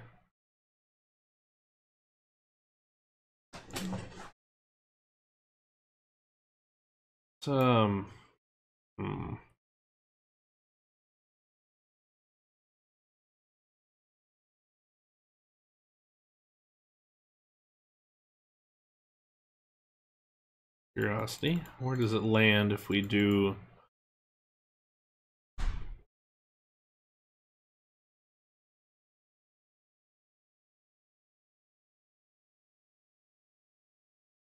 we land there, we can actually put the brakes up high. So that's the ticket. It was just food, huh?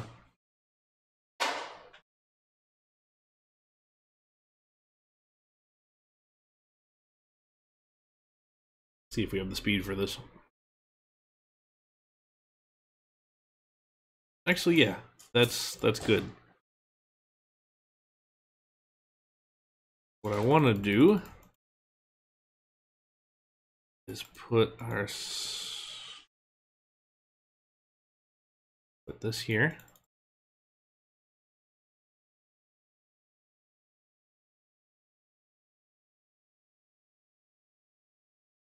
And we can even drop this just a little bit into the brakes. 18, 13, 9. Put those blocks here.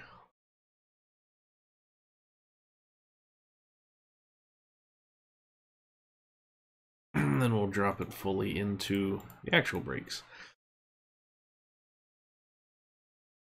Trying to see what the best option here is. Maybe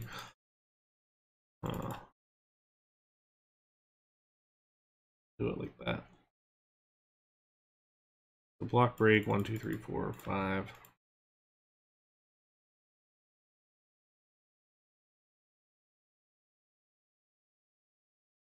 So the reason that CCI tended to put their brakes up higher was, again, a cost thing. CCI was all about the cost and the overall experience of trying to, or the overall just trying to sell these rides for as kind of bargain basement prices as we could. And part of that is wear and tear on the trains. So if you using clamp brakes, basically the train has a fin on the bottom of it that smashes into two clamps, metal bars that are pushed together, and through friction, that is what stops the train. Well, you're going to do less wear and tear on that when you hit it at, say, 15 miles per hour than if you hit it at 40. So if you hit those brakes up high and get slowed down, it's going to do less wear and tear over time because you're hitting it at a lower overall speed. So a lot of the CCI coasters that you see have these low or high up brake runs that will stop the train almost to a stop and then will kind of drop after that and then into the actual brakes. So that's part of just part of maintenance and kind of the overall design as far as that goes.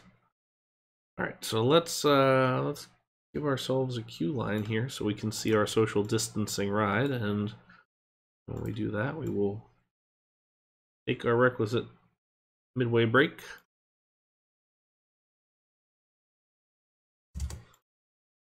I'm actually pretty happy with this layout. I didn't expect this to be much of anything, but it turned out better than I was expecting. No, they're certainly not social distancing on the path. I hope they're wearing masks.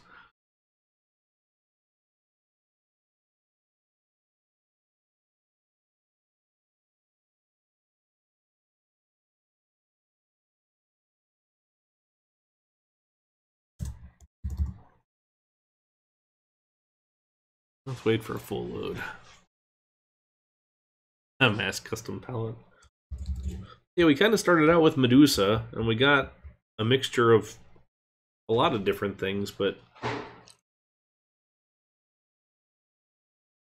not bad overall, I would say.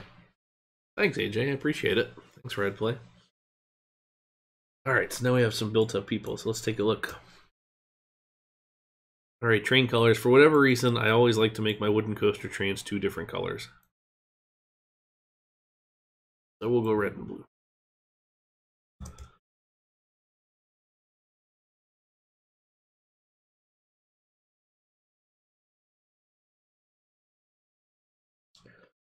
Go, only 2 per train. Our cars. Perfect.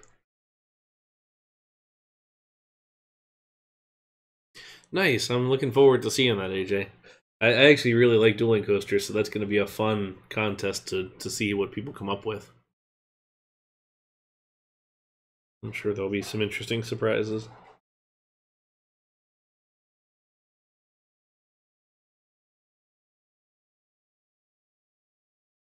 Alright.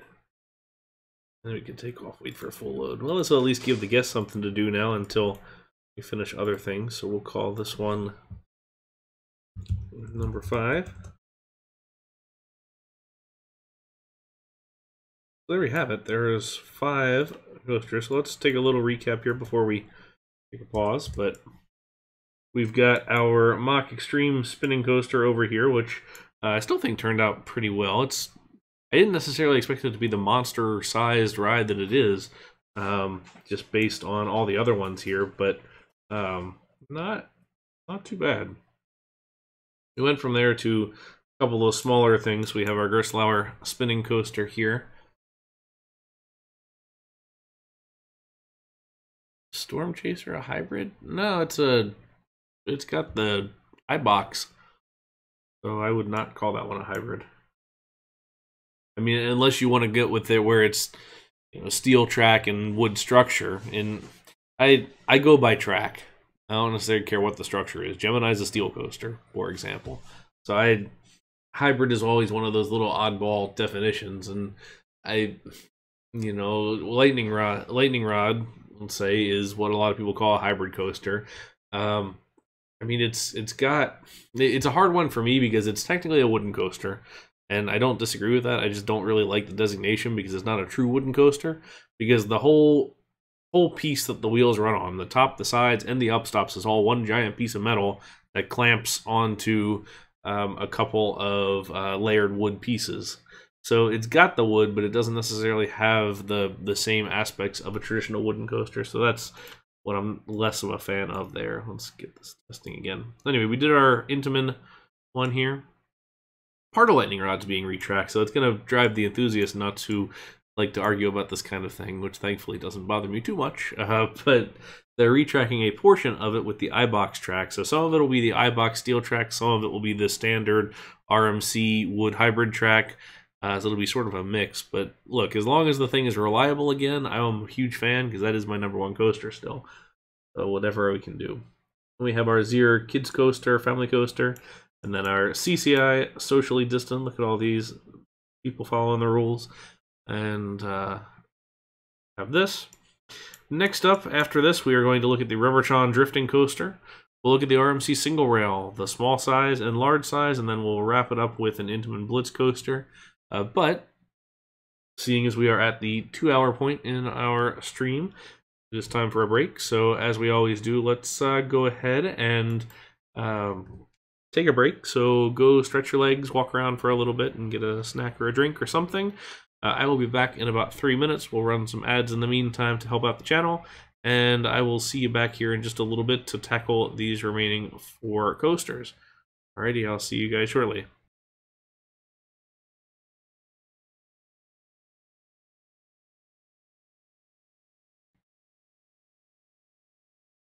Alrighty, and we are back. So we've got 4 more coasters to go. Today's theme is the SpaceK Christmas Ride Collection. SpaceK, one of the users in the community, has offered us once again for the 4th year in a row a great selection of custom trains to work with for our rides. So we're using a number of those that have been featured in that Christmas pack. We're building rides based on the real thing that those are from. We also are lucky enough to have X7, who is actually in the chat right now, who just recently released, apparently 3 days ago, got merged into the official OpenRCT2, the RMC single rail Raptor track coaster. So that is available for you all to build if you update to the latest developed build, and definitely worth checking out. And then SpaceK's trains are also a part of that as well. We're going to get to that here in a little bit. Actually, not this upcoming one, but the next one. But first, we've got our oddball coaster of the stream, which I always like to have at least one if we can. Today, we are going to look at the our Raptor drifting coaster. Hey, so thank you for coming by, and appreciate you coming by. And hey, Gerstlauer, welcome, welcome, welcome. Alrighty, so we were looking at CCIs here earlier, so let's clear these bad boys out. But let's take a look at the Raptor drifting coaster. So this is a one-of-a-kind ride that Raptor, who you will well know for their standard spinning coaster layouts, which is what they're mostly ubiquitous for, although they also do log flumes and some other things, and they've done some other coasters as well. This is one of their more recent varieties. The idea is that the vehicles can swing side to side through the corners, and it's actually kind of an interesting looking ride. But from what I understand, and from most all of the reviews that I've read, it's actually a pretty uncomfortable ride. So I thought we might as well jump across and take a look at this. So this is Red Coaster Channel. We're gonna take a look at their POV here of this ride at one of the fairs. This is jumping around the European fair circuit right now. Well, not right now with the pandemic, but before. You can see once we get up there a little bit how it swings. Q-Dude, you said, what do you think will happen to Cheetah? I think it will... Hard to say. I don't want it to be demolished. I would like to see them doing some refurb on it, but GCI already did a 5-year refurb and replaced all the track, and it still wasn't running very well. I would love to see it get rebuilt, but I kind of fear that it's going to get demolished, but I guess time will tell. We start out with a nice big drop here, then swing our way out, And then we hit this section of kind of zigzag track with these kind of aggressive corners with straight bits in between to kick the train out. And you can kind of see it's not exactly the most smooth swing. The swings are dampened by pistons, which is the same way that, you know, Arrow suspended coasters and other ones worked, but it's not, doesn't operate with a whole lot of finesse, I feel like, and it looks like it's a pretty aggressive hit on some of these. Hey Hydra, welcome in, welcome in. We are just looking at the Riverchon drifting coaster. You know, the POV here, and then we're going to build one of these. Hits that corner pretty fast, actually, and then this last section, kind of have those two stack sections mirror each other, and then this last one kind of goes almost kind of wherever, missing the supports before it comes on around and gets back in. Exactly, Red Play. I was trying to think through what the best way to do this was, thinking, okay, was it going to be diagonals? But the diagonals take up too much space, so S-bends it is, I think, and we'll see how this goes. All right, so let's jump back in the game and see. I'd love a half diagonal. Be very cool. Hydro. All right, so mini coaster is the selection of choice. I think in general this is the selection of choice for some of these, but let's go over here. Oop, ourselves a little bit of space. Let's get something on the ground here. We'll go ahead and do a double station again since this is a single car train. Mav, you missed. What was the last thing you saw? Oh, the CCI? You didn't see the end of the CCI, which actually looks really good. Or at least I think so.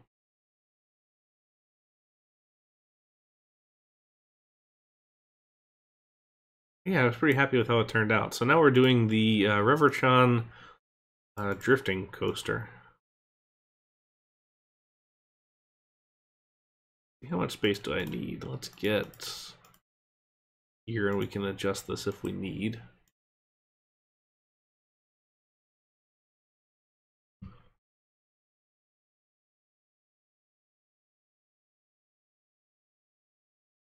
Two, three, four. Yeah, this will work. Maybe. Might need to go one more.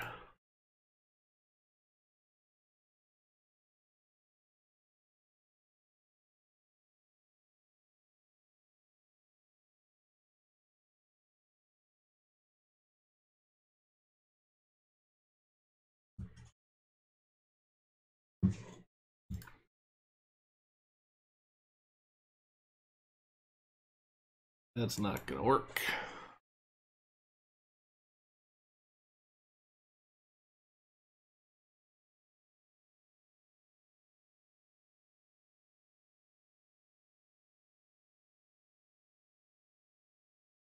$40. Trying to get the best dimensions that we have here. This is going to hit this a little bit quick.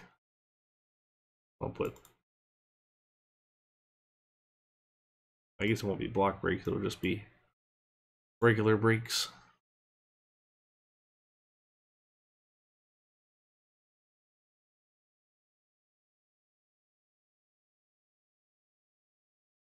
And we'll do that.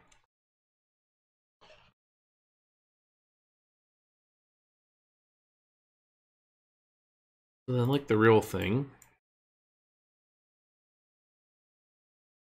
give it a break, because that one kind of curved the other way then and dropped. Riverchon is still around. They actually just released an update for their spinning coaster that replaces kind of after the first set of switchbacks. You have the drop, and then it comes up, and then there's a block brake over top of the station, and then it goes down and has the little double up. That block brake whole section has been replaced with a fan curve, which I think is actually really nice. The real thing that actually comes out like this, which Feels like a lot more space than we need, but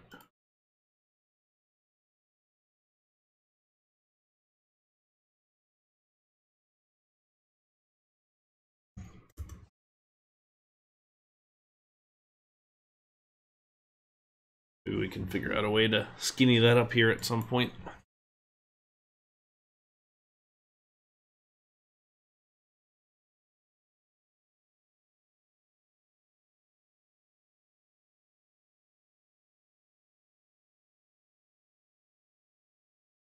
Yeah, to be honest, their spinning wild mice are probably the best in the industry, I would say.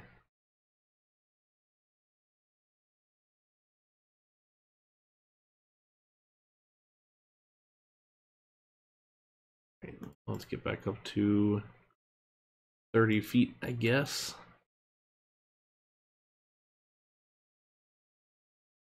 This is looking rougher than I was expecting it to be. Alright, well, let's go the other way now, so then we can jump around the ports. I have to wonder how that conversation went. Yeah, I've heard that the Visa mice are not good, which is not entirely surprising, I suppose.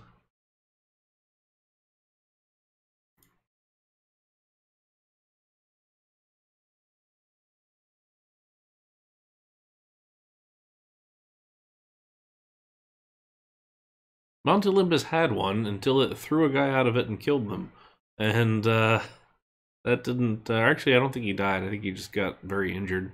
Well, then it sat for a little while, and then Wade Shows acquired it for traveling through the U.S. They refurbished it, got new trains, and now it runs here in Florida. So that's how I've ridden it. You know, just casually operating the coaster that killed someone, but that's okay. Not for that guy. Okay. Give ourselves some.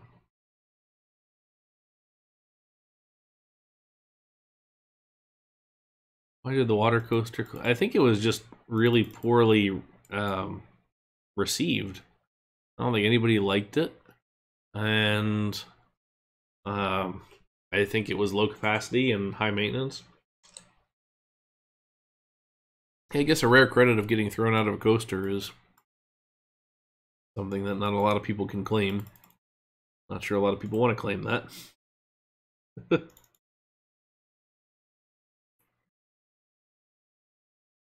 My claim is I've been in an accident on a roller coaster, but that's as far as I can go. Wouldn't recommend it, FYI. Okay, so this last little bit, they have sort of this oddball back and forth something here.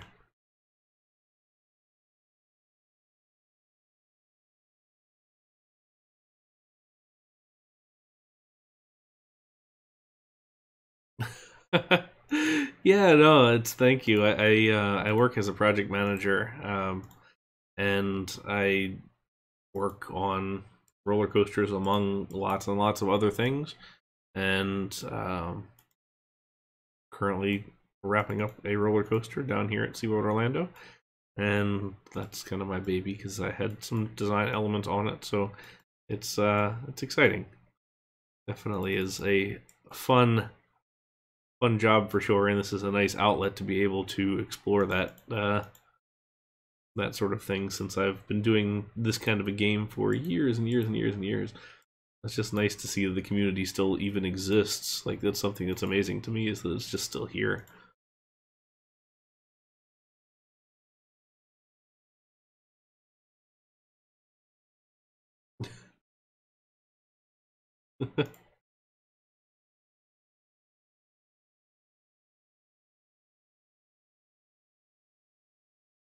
Nope, we're just we are continuing to work on our attractions here, and the park is looking in pretty good shape here for the upcoming year.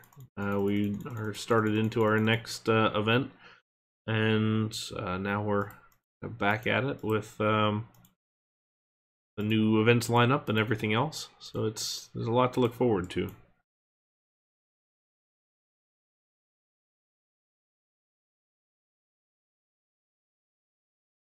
else?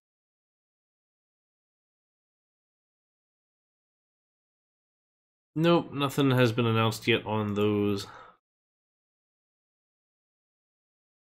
At the moment, we still have those closed. It would have been kind of neat to go over those drops there, maybe, but no water. I kind of wanted to get this diagonal bit in here, but I don't think it's gonna. I think it's gonna go 2, 3, 4.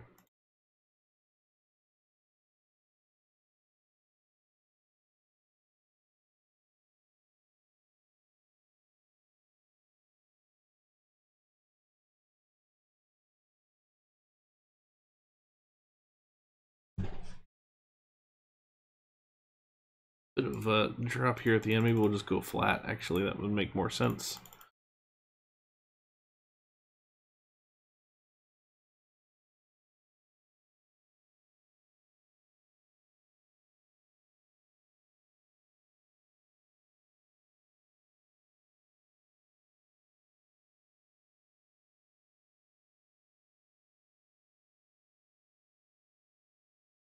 I'll do what I can. Wave breaker style snowmobile. Got it.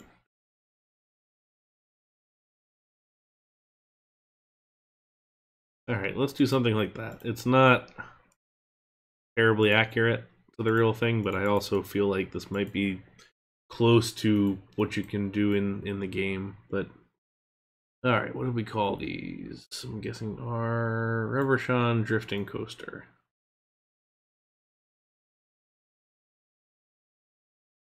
Look at our blocks too. We probably want the blocks to be here at the end of that section, so the section's not too slow. I want one here.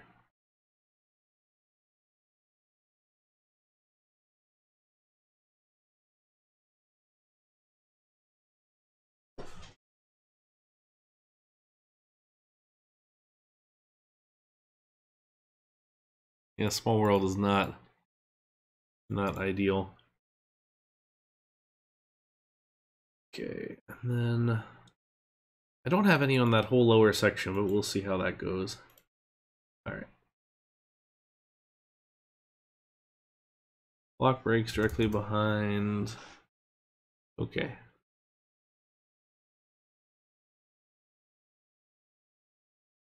I will pull this out.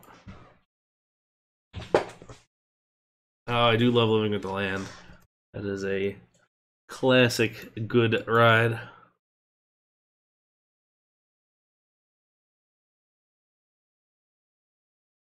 The Seas was good, and then Nemo got added. Hot take.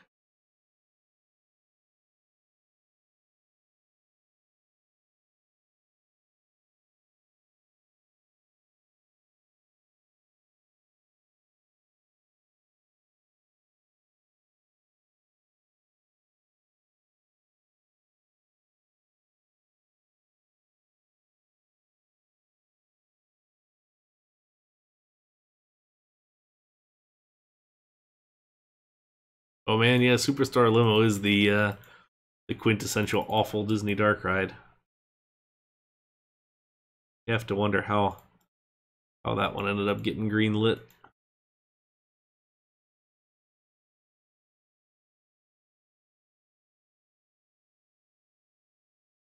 Ha! I can get around like that.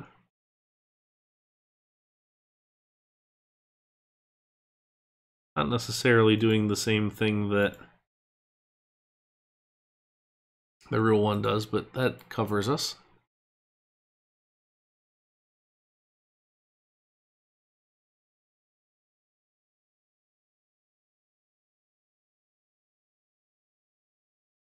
Alright. Block breaks directly after each other. I suppose I didn't put these in correctly. Okay. Let's see here. Do this again. Alright, we want to go alternate block, break, block, break, block, break.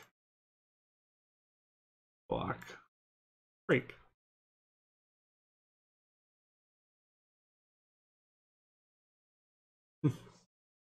Yeah, Fast and Furious, not the ideal ride there. When your queue is more interesting than your ride, that's never a good thing.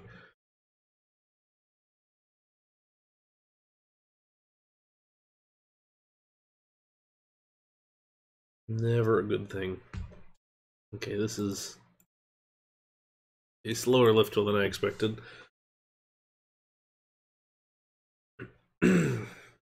Question is, how long will it take to get through? Versus even going to get through, because it's probably too... Actually, I'm somewhat surprised that it made that, because I haven't adjusted the blocks.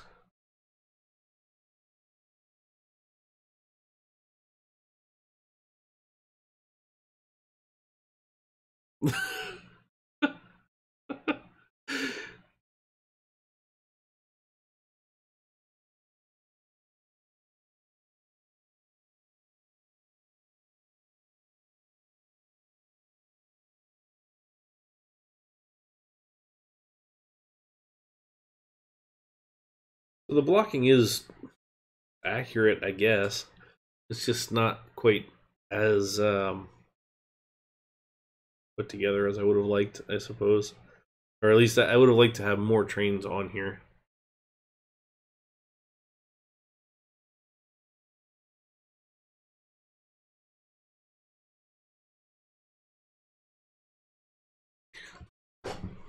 Hey, SpaceK, welcome in to your stream, I suppose. But it's actually not that bad. It runs pretty well as far as just the overall weight goes. I've adjusted a couple of the massing on a few of the other ones, but I kind of expected I would have to. There's just that fine balance between RCT physics and what the actual real world is going to do. That's a little extreme here at the end of that turn. I should probably slow that down. I always hate to drop right into brakes, but probably not the ideal situation there. We can up this to 6 though. Alright, so we're going to call that one done because I have a hard time trying to get a decent layout out of this. Nope. That might look alright. It's not. Swap that. Classy, middle-ish looking stuff.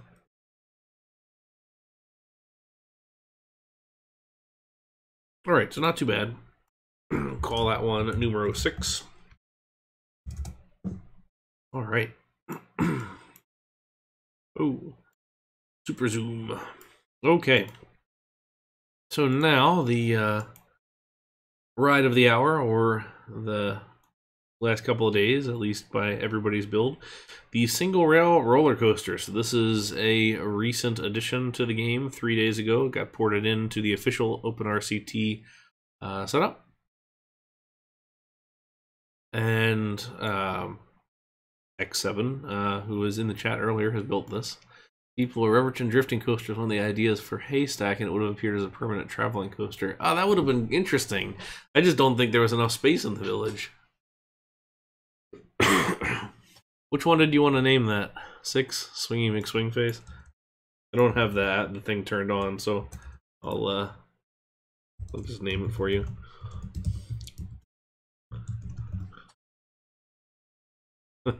There we go. Alright, so single rail coaster. So this is based on the RMC Raptor, not the RCT. So let's take a look at that. Over to the database. So Rocky Mountain Construction started offering this as their first steel coaster, a purely steel coaster. Steel on steel, I mean. Only a couple of years ago, 2018 was their first one. They opened one at Fiesta, Texas, and a mirror image of the same layout in California's Great America in Northern California. So this is the layout.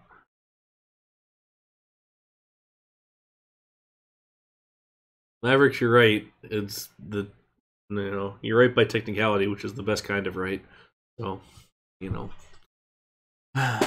But anyway, the single rail coasters have inline seating, and for this one, little short trains that have a really aggressive and intense layout. So you can see from the animation here, it's a vertical drop, a couple of inversions, all in a pretty small package. Like 100 feet is the top out for this. So this is sort of the RMC version of the Intamin and Mack Megalite coaster. You'll see it's a compact site, fits really well. It was intended for small parks to be able to buy kind of their first large coaster. Of course, Six Flags, being the giant corporate juggernaut they are, who are always looking for cheaper type rides, came in here and swooped up one, and then Cedar Fair, doing the same thing, got another one, which is not quite the park size they were going for. But next year, Silverwood is going to get this same layout, and that's more towards the size of park that I think they're looking for. There's a small park in North Dakota who had applied for planning permission for one of these. We'll see if it still goes through. I think it's been on hold with the pandemic. So if it goes through, then cool. If not, then, that's a shame. We are also looking at a couple of other coasters that are being built right now. Jersey Devil in Six Flags Great Adventure, which is a larger version of this, a little more sized for a major park.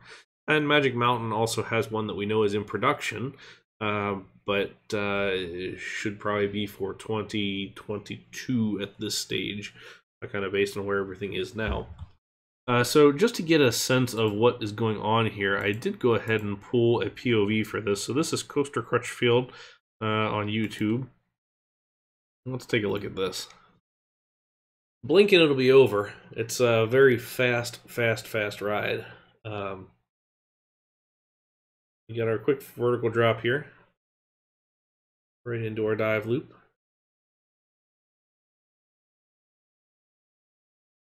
Twisted airtime hill.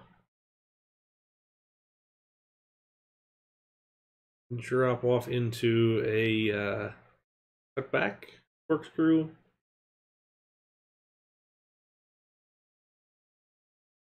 And into the brakes. So pretty absolute crazy ride. Goes very fast. I've only ridden it in the back seat. I would like to ride it in other locations also, but absolutely wild ride. They've got the over-the-shoulder restraints, more or less. It's not a good shot here.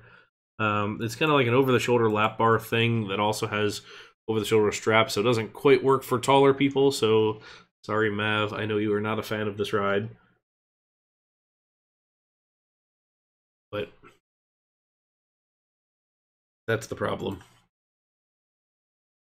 Let's go back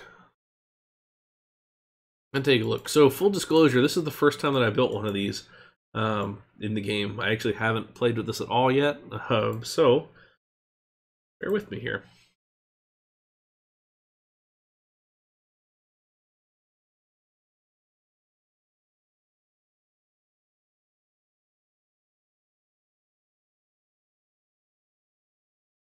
We'll start with our little lift hill here. Come off with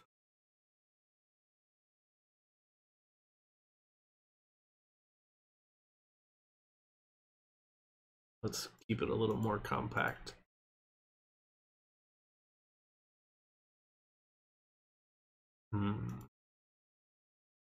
Let's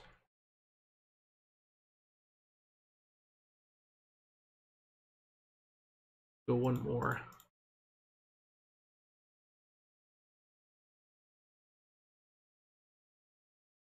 I did think about also doing the Intamin version,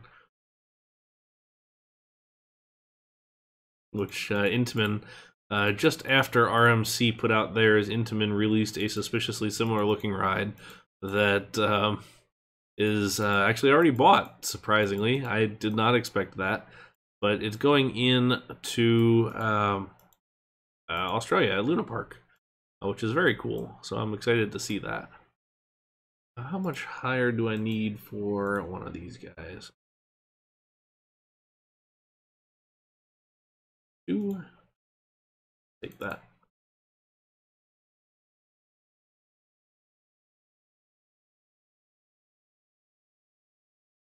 We'll go one more, just so we can get in one of those. I actually really do like the Intamin layout. It's a solid looking coaster.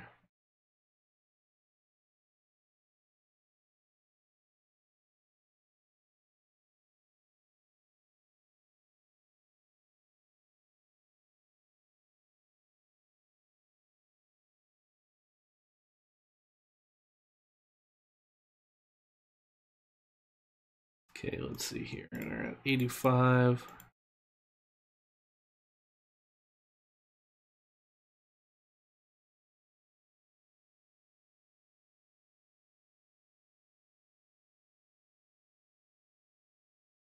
Oh, you just do a chain lift. Go to the old school launch.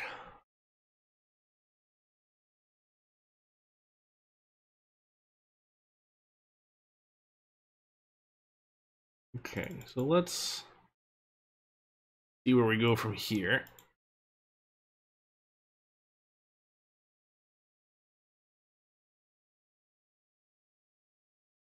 Crossover. Let's get this on test. So we're using an 8-car train here, which is what the smaller ones are. Ooh.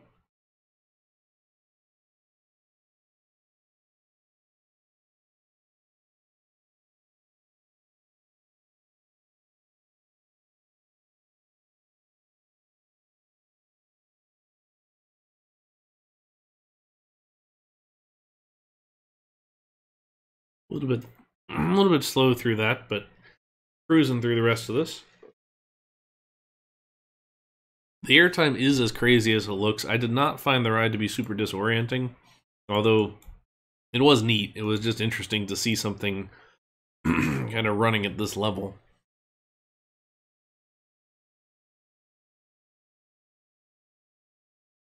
Strong in Poland. Okay, I'm guessing this is going to be a little bit too much for that element there, but let's see. I think I could even do a second one. Yeah, that's a little too much though.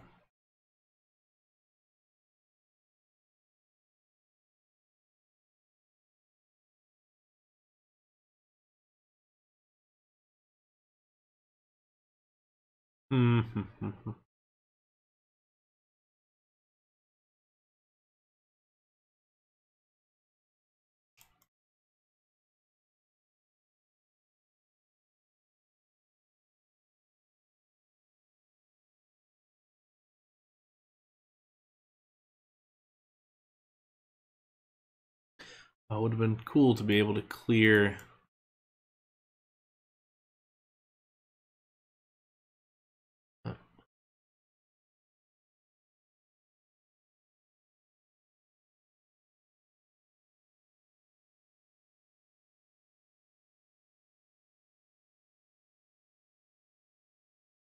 Problem is that the small half loop. I agree with you, Cactus. Is that it is off a little bit, which is why this really highlights the reason that we need medium inversions.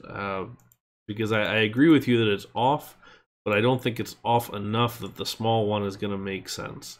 I feel like the small one is not the best look for something of this type. But I don't know. That's kind of the hard part here.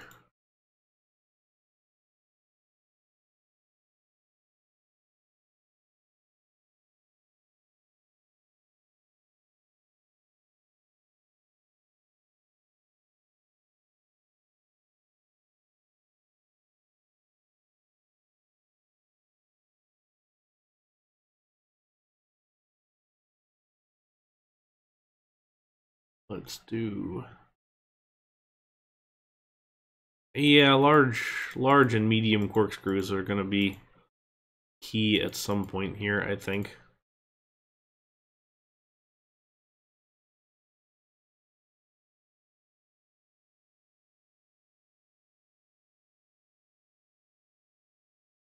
I would also love to have a helix that is not the,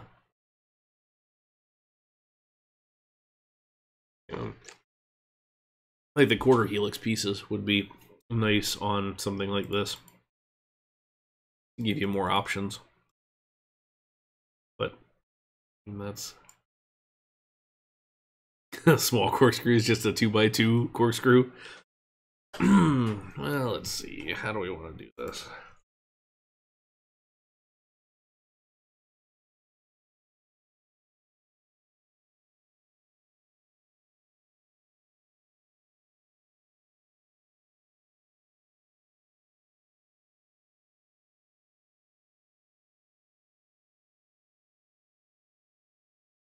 That is a Kirsten version right there. Small corkscrews.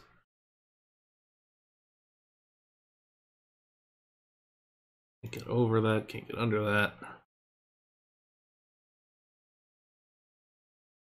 You go back to that low one that I had earlier. I kind of liked that.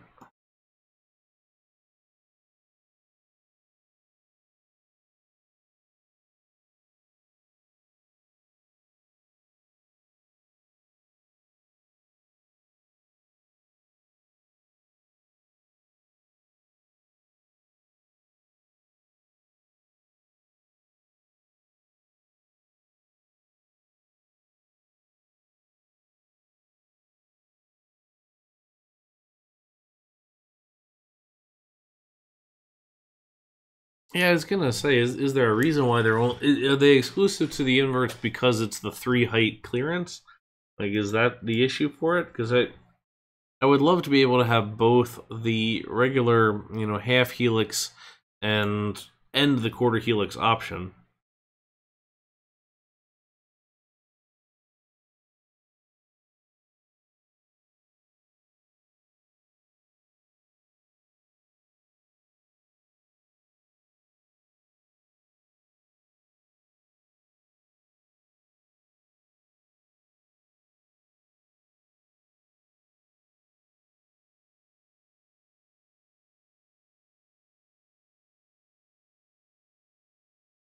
Yeah, you can change the ride type, but then you don't have the track drawn in, which I think is the bigger issue.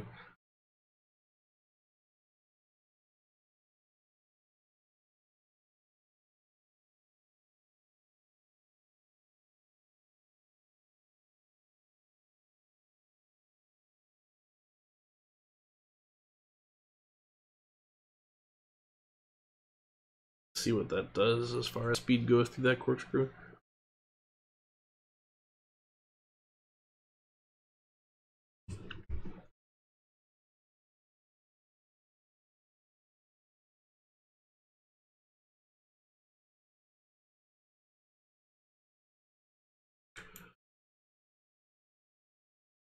Also do our cutback here. Oh, not that, the cutback.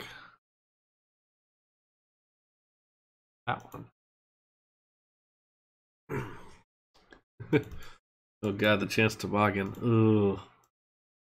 Talk about a terrible coaster. That's not gonna work.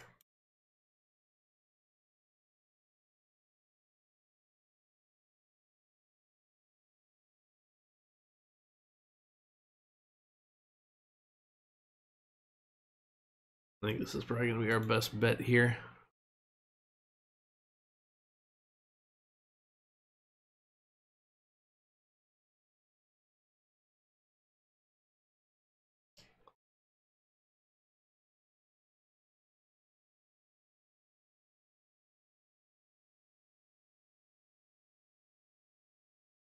Screw through there? Yeah, we can.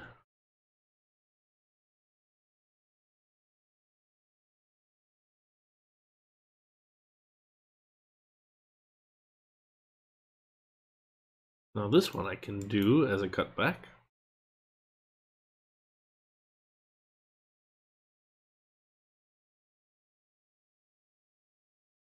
Yeah, I did, Alia. I decided to get stream elements going. Now, I don't really use it for anything just yet. Like you can do like the exclamation mark uptime and some of those kind of things, but I don't do usual streamer stuff. so like there's not a whole lot of things I can do for that. But I figure I might as well have it. Like we got raided last week by that guy who plays RC, or by one of the guys who plays RCT2 on Twitch, just like scenario type play. And he was doing the things like that, and I was like, I don't have any of that installed, sorry. So it's I feel like I need to at least get somewhat slightly legitimized for this kind of a thing. Alright, let's cross over.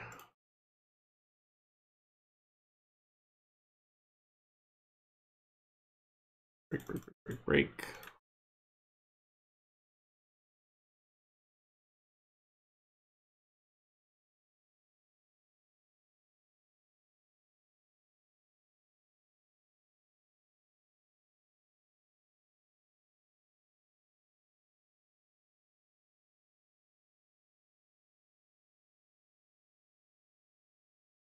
Yeah, I feel like that new save format is one of those things that everybody just kind of, we all talk about, but it's one of those that it'll be here when it's here. And I'm not getting my hopes up that it's going to be anytime soon, since I think we've all been trying to get our hopes up for quite a while.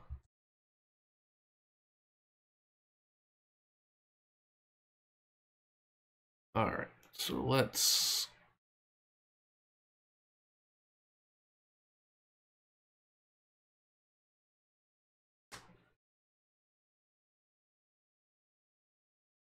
Yeah, you know, actually, it seems like back in March is when there was a lot of hype about it, and I was getting amped up about it, but then I hadn't seen anything. So I would love to see just the checklist of things to get to that point. And granted, I'm sure it's out there somewhere. I'm just not active on GitHub because it's a terrible site and hard to navigate.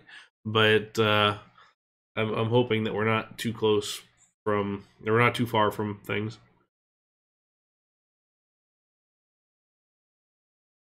And Hydro, yeah, I saw with the curving first bits there, so I maybe that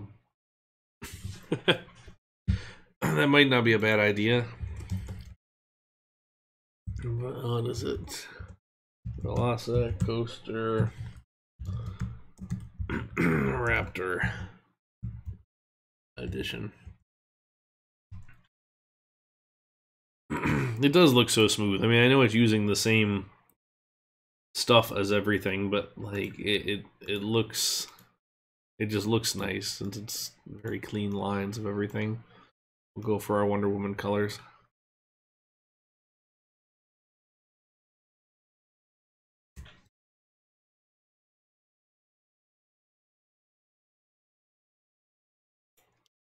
Oh, that's fine. I mean, the thing is you guys have a lot to do for it, and I imagine it's quite a ways of to go and quite a lot to do for the thing. But I so it's, I'm happy for what we have, is what I'm trying to say. But I'm hoping that eventually we'll get to that point where we can get the save format, because I would really love to have a removed object limit. That's the biggest thing for me. All right, so next up we're going to do the bigger one. So the bigger one is kind of what we've got with Jersey Devil. This ride is going into Six Flags Great Adventure. And so here's this one. Now granted, this is pretty much going to end up looking the same size as the other one, but since we're going to use the large loops and everything, but nonetheless, we'll stick with this.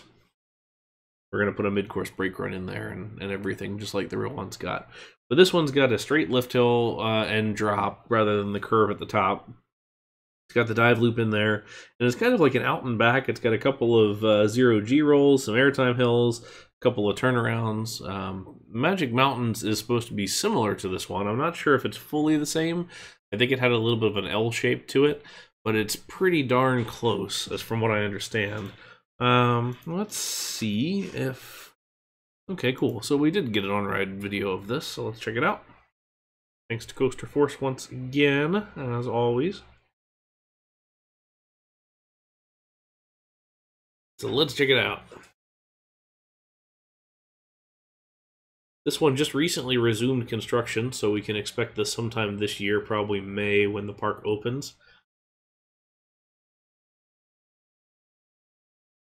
For as big of a park as Great Adventure is, I've actually only ever been there once, which is kind of surprising, I suppose, but I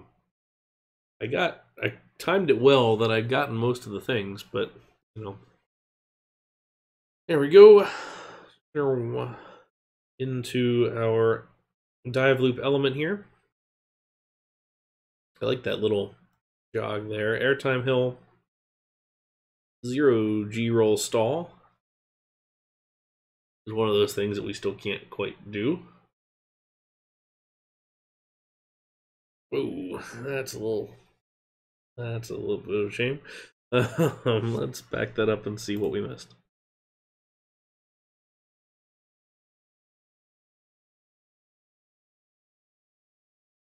We'll leave Europe at some point, I'm sure.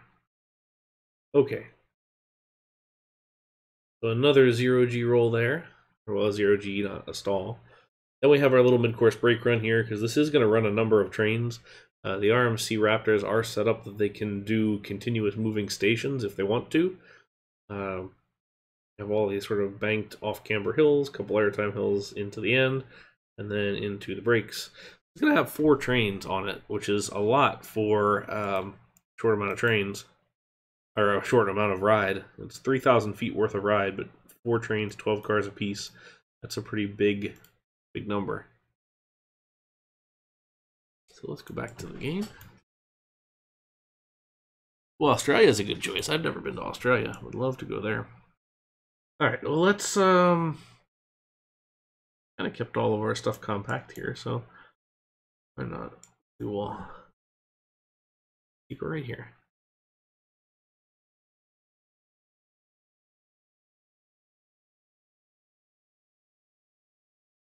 Go with the 12-car train.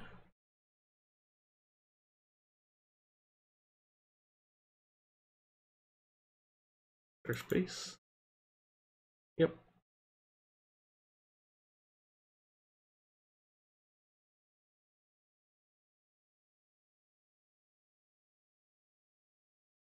Okay, we're actually just going to go ahead and use a similar overall height here.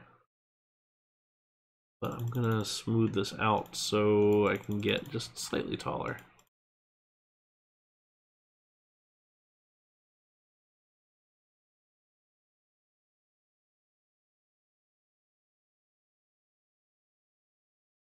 That looks not great.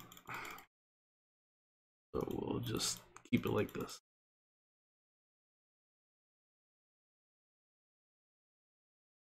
That would have been cursed. Man. Alright.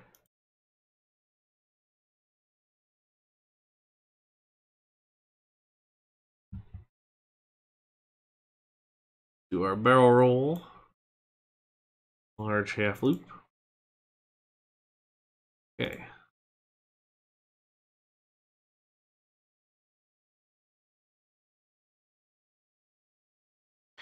Get this testing.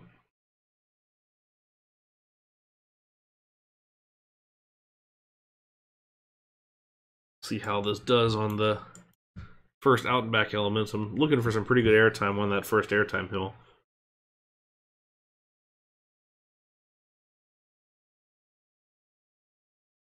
I'd say it does. A little bit slow on the roll there, but not too bad. What park that you had little to no great expectations and really blew you away? Huh. Space World in Japan was one of those. That, I mean, I expected it to be cool, but I didn't expect to have such an emotional attachment to it now that it's closed.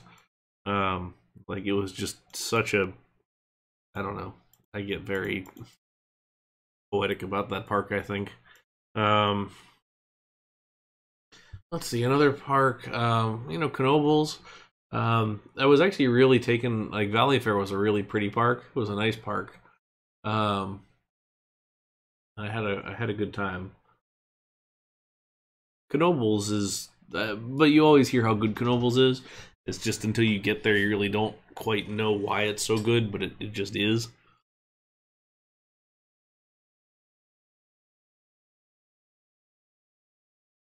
Okay, let's see what the best way is here. I'm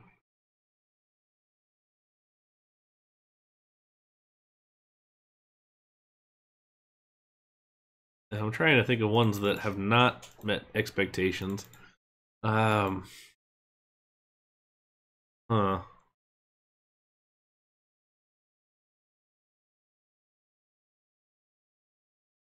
Like, there's really no park that I look at that I would just never want to do again, kind of thing. But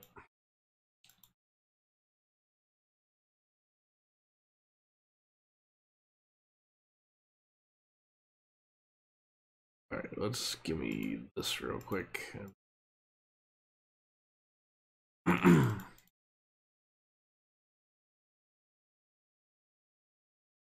It's funny because I have strong opinions about parks, and then kind of when I get put on the spot for coming up with some thoughts on things like that, I always kind of blank on a lot of these. But yeah, there's I love my Cedar Point. I'm always a huge fan of Cedar Point. Magic Mountain was better than I expected. Magic Mountain was great. Really did enjoy that, which is somewhat surprising to hear that, like, oh, you didn't expect much out of it. I don't know. For me, I had always felt like it was a little bit overhyped, but it was not. I didn't think.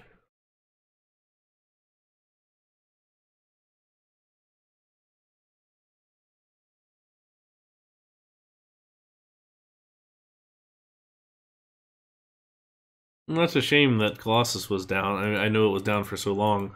Hopefully, now that it's open, you can get back at some point.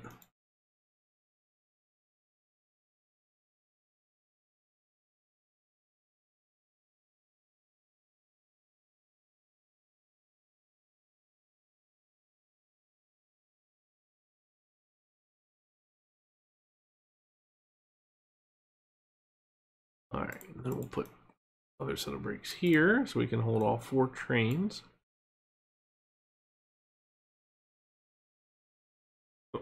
Good or bad, Ollie? I'm thinking it's bad because that's usually associated with Holiday Park, but I had a decent time there.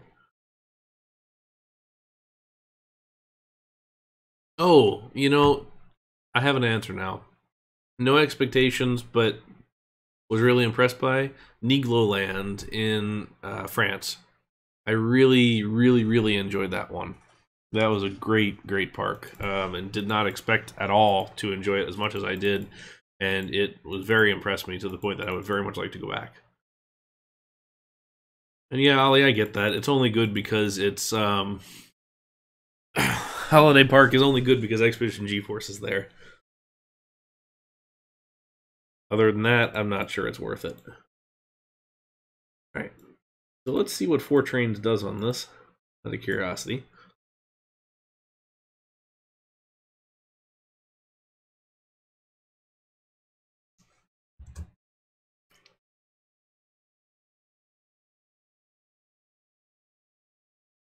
I don't know. I would get a day ticket for Expedition G-Force because it is a good ride. For as many years as it held the top of the polls, I still think it holds up to a reasonable extent.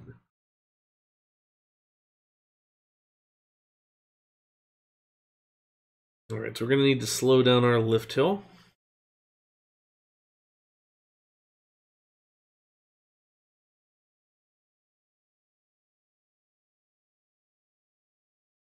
I've done a day ticket for a coaster before. Yeah, I stopped caring a while ago about the amount of spend for some of these things. But yeah, they do have a strange dark ride. It's kind of fun, but it's a very strange one.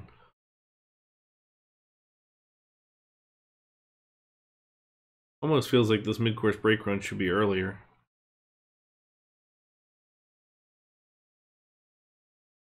Actually open this up so then we can play with the dispatch times.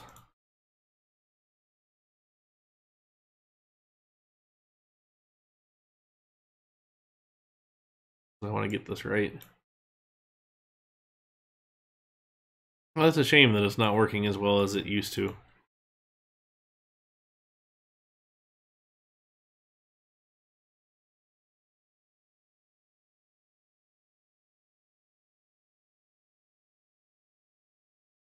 Alright, let's see. Because I don't want it to leave until like now. So that's 18 seconds. Let's see if that's enough. On, coaster. Go, go, go, go. That should be enough. But it won't be. Ah, darn.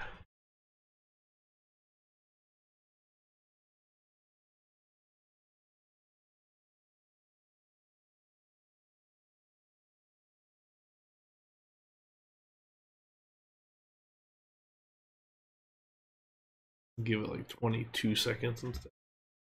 Speed this up just to see, because I just want to see how 4 trains is going to run on this. Yeah, I'm still showing good on the stream.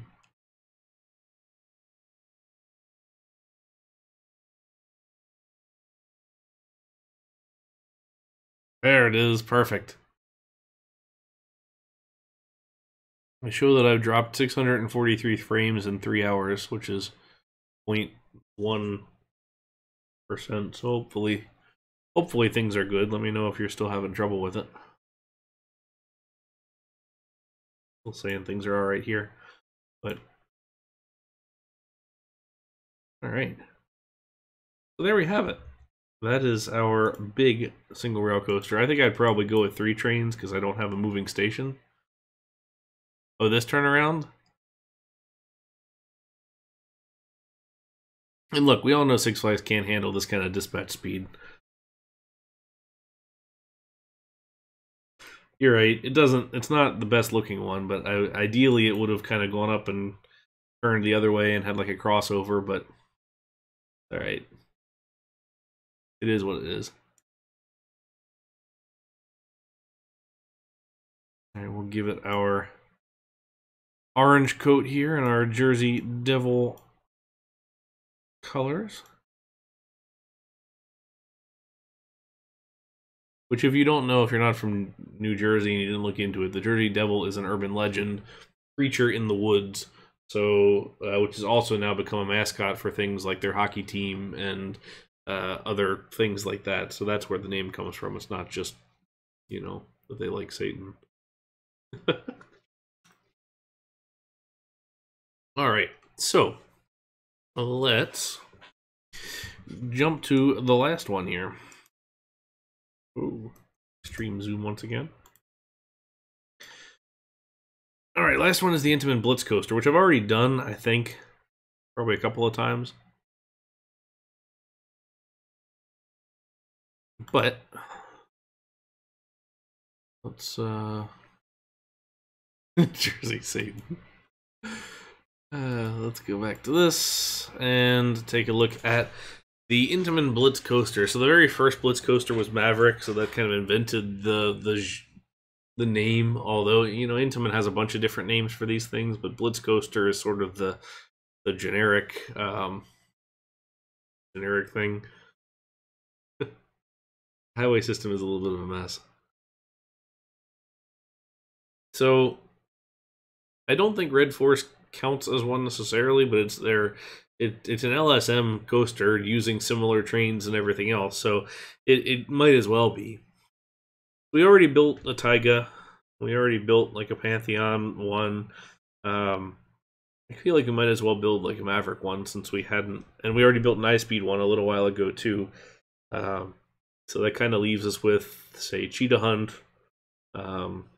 We looked at Nefeskison more intently before. Red Force is just iSpeed. All speeds, which is every single one of the speeds, is mostly Terran. And then Steel Dolphin is very site-specific with their layout. It's kind of an oddball, weirdo layout here. With this sort of halfway top hats and tunnels and a couple of different launches, this weird shark thing. No, Speed Monster is a hydraulic launch coaster, so that was one of their accelerator coasters. Once they switched to LSM, now that's more of the designation for these kind of rides. I do like Steel Dolphin. I think it's a strange but interesting layout, and it's got these cool bridge supports. Yeah, Pit Special is a strange coaster. Don't necessarily know why it exists. I mean, it's a family version of Junker, I guess, but still, it's a little bit of an odd ride. I don't know. Anyway, let's I guess we can build like a Maverick. We'll see what we can do. The hydraulic launch coaster had trains that were either the original ones were the T-bar, Intamin T-bar lap bars, and then later on we had the over-the-shoulder lap bar, which had the straps for the over-the-shoulders. So it's a little bit different. The trains are slightly improved and slightly newer than the hydraulic launch, but still pretty close. Okay, so let's get to work. We're going to use the Twister Coaster again just because it has the most ability to design with stuff, and we also have the launched lift hill.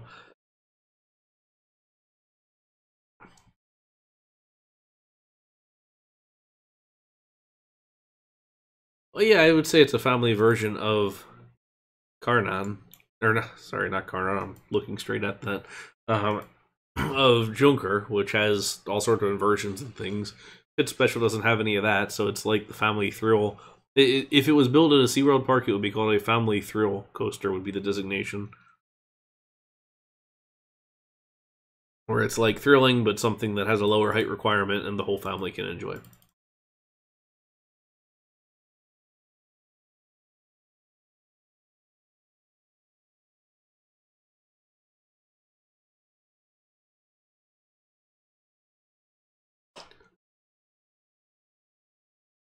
Hey, look, I'm a fan of Gerstlauer. I'll say that hasn't gone unnoticed.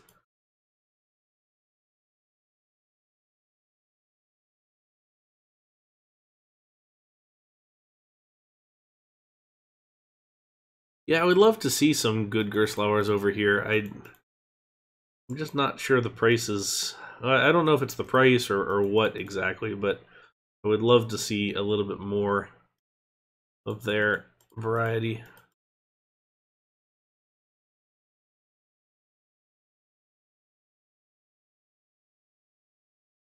In my opinion, I would rather see more Mack coasters over here, which, you know, price being notwithstanding there, because that's a bigger issue. But I do love a good Mack coaster.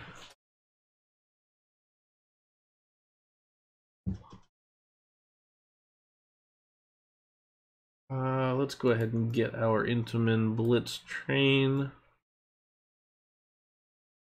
I'm going to give it a 4-car just to give us a little bit more momentum, even though the one in... Aha, that's why.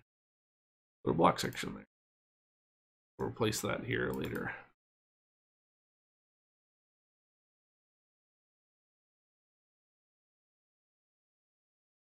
Yeah, I was gonna say both the American reputation and Gerstlauer reputation in America has not necessarily held where we want it to be. Oh, that's interesting. I didn't really expect that to happen. This needs a lift hill.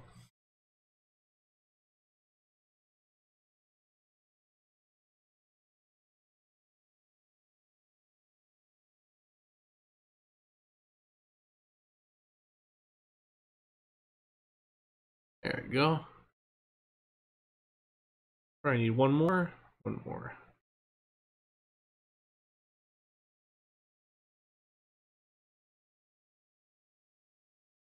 Okay. See how that looks overall.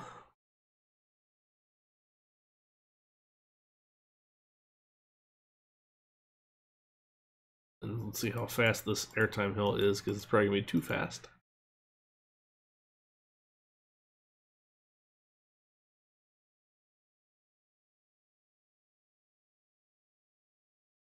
Maverick initially had theming in the tunnel. Like there was a railroad crossing and it was smoke filled and it looked like there was a train coming at you and then you launched like into the smoke. Most of that is gone now, but they do still, the ride program still hasn't been changed because they're not going to reprogram the whole thing. But that was what it used to be anyway. I would imagine why most theming is removed from rides is that it breaks and either somebody doesn't know how to fix it or it has it's hard to you can't find the parts anymore or something like that. Usually that's the reason why rides don't get fixed. Maverick opening year was pretty cool.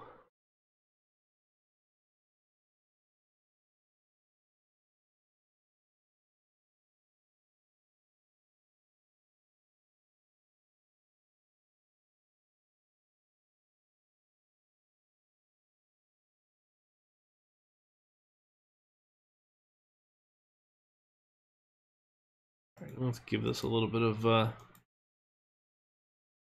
outward banked corner there.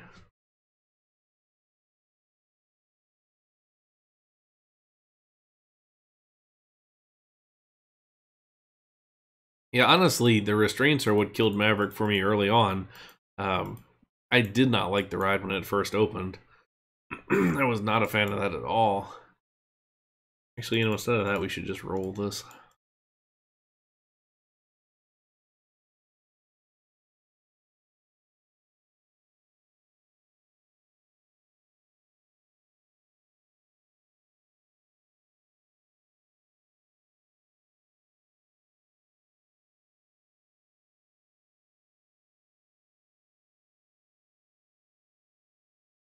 We can do faster rolls on, since we're modernizing Maverick a little bit, now we can do some faster rolls we did before.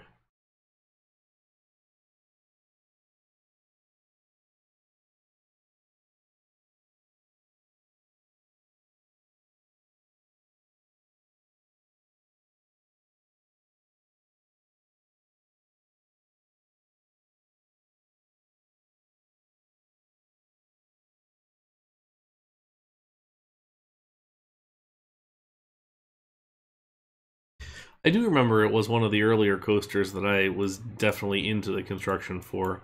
Um, 'Cause I remember the marketing team there did a pretty good job on it, and definitely not an Aquatrax, as all the enthusiasts thought it was going to be.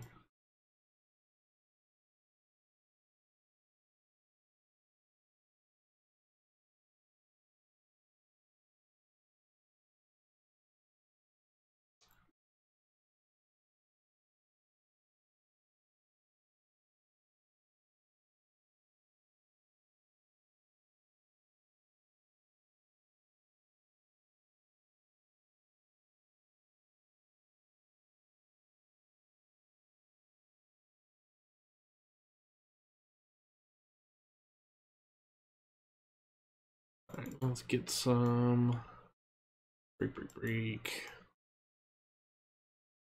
Block break here. We can do.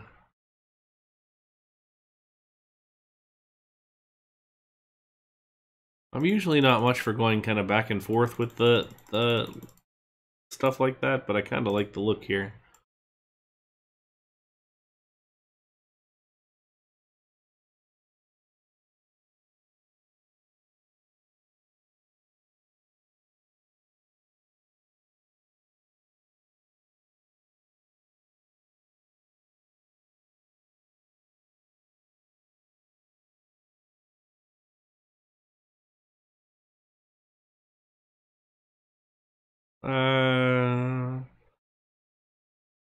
Actually, I was gonna make the first roll go back the other way.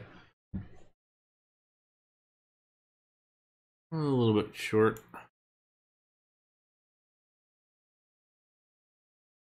Maybe. Actually, I think I want this one to go opposite.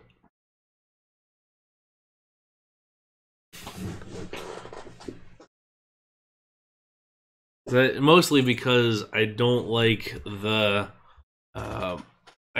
way that you come out of the banking and then you have to go flat before you roll into the roll in RCT, since you can't make it continuous. So ideally, this would be coming up through this curve, roll, and then come down the other curve. But since you can't do that, I go the other way, and then it makes it look a little more natural with the flow. So you kind of come out, roll, and then come out and go back the other way. But nonetheless,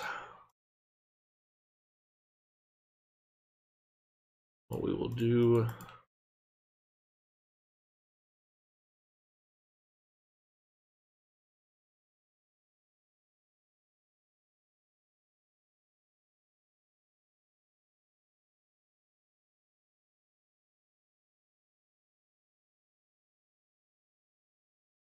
let's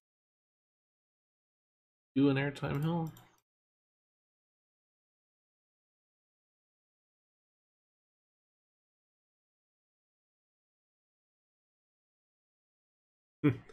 Well, Arrow had that Virginia reel for a little while,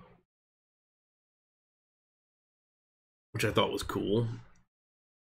So, I don't know. Somebody will make it, maybe. I mean, Zara did do that on that one, which I thought was pretty cool.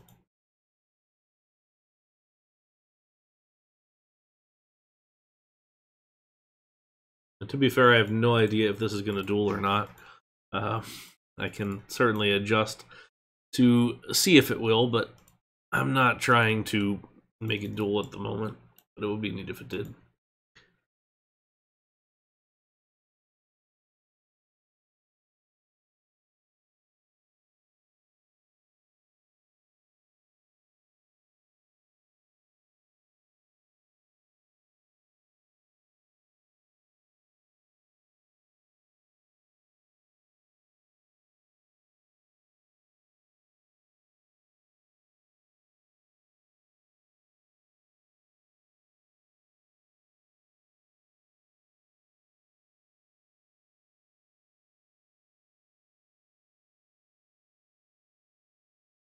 Let's see if we can get there. Go ahead and place this.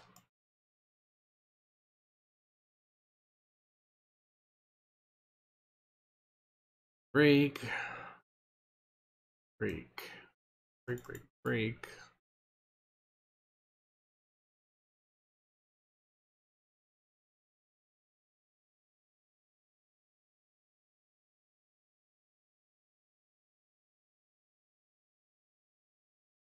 We need the first half, or the second half, to be a little shorter than the first half.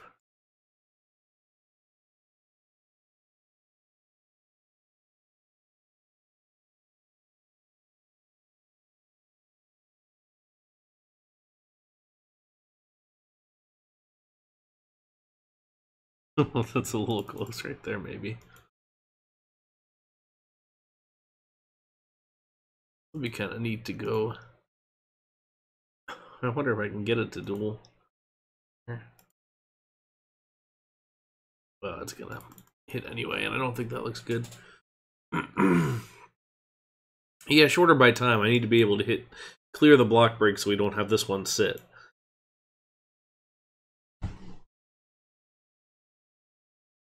Not necessarily by length. I mean, it should be faster, although it's not going to be crazy faster, I suppose.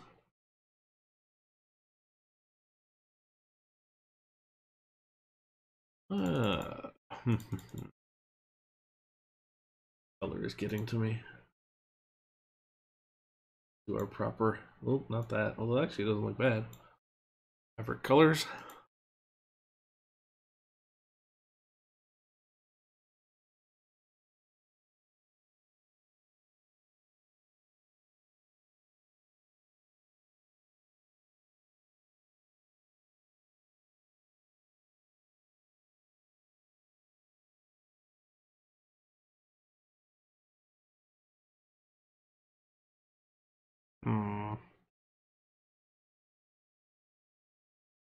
I really hope that at least somewhere along here I get a little bit of a duel.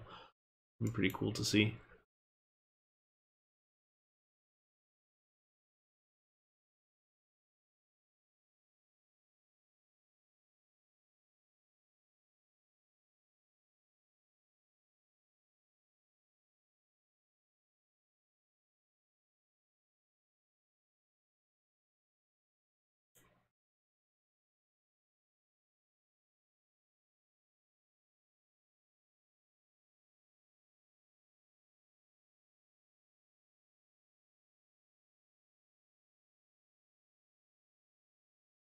Zamperla made 2 mine trains and then stopped. You mean the one over in China that's got the drop track and stuff? Or...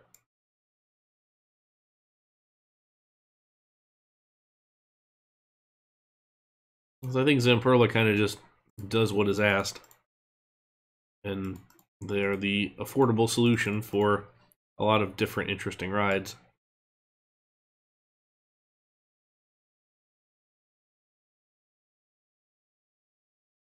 Oh, no, not that one. There's the one that I was referring to was they did one in what was it, Wanda Sunak? Hang on, let me go look. Sunak on hold while I look this up. Was it Harbin? Hangzhou.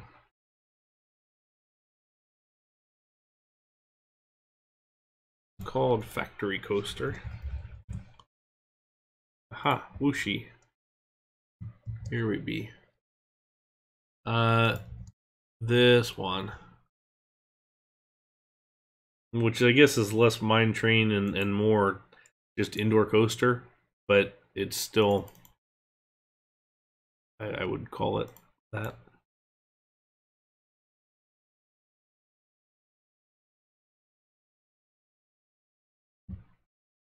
Yeah, it was pretty cool. The vehicle was at IAPA a couple of years ago, and it was a really nice vehicle.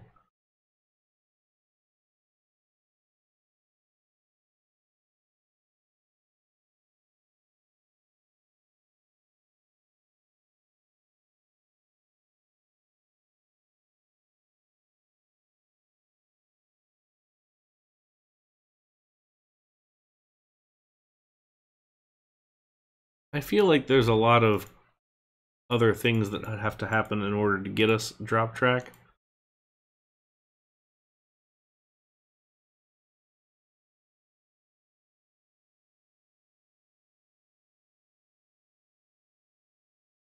And I'm sure one SpaceK or X could speak better about it than I can, but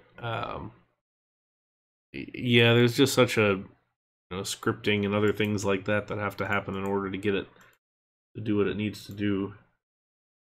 All right, let's see how this goes. We'll try 4 trains for now. I'm not really expecting this to do a whole heck of a lot, but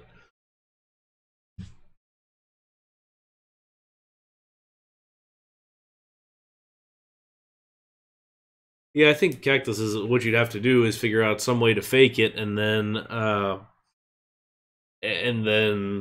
overlay it on a ride or something that like a ride that actually has, I don't know. Sure, there's a way. I've seen Parkitect has the switch tracks, but I haven't seen drop tracks for them. Oh, wow, that's not even close. Womp womp.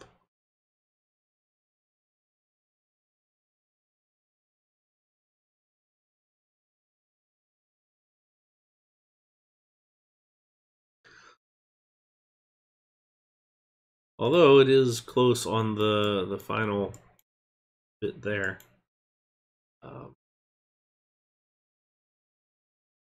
You see, just out of curiosity.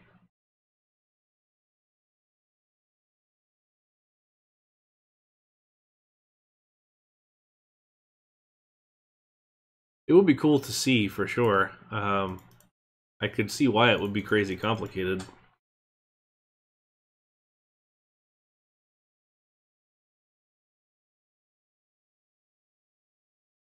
Yeah, we could do that. That's true. Before I screw with that, I should go ahead and just play with the block break. It might just be easier to hold it down below than up above.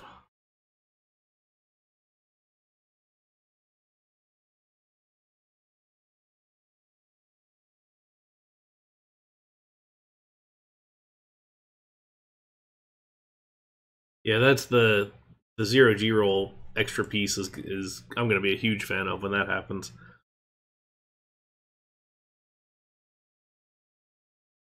slow that down further. Let's try. Good close.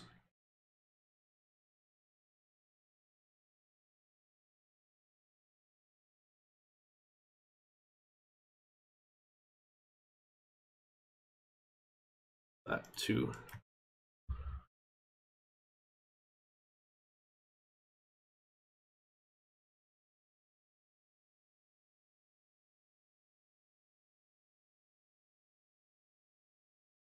Yeah, so if you're using OpenRCT, you can speed up and slow down in the timescale menu up here. There's a couple of different speeds. You can also use the plus and minus buttons to do that.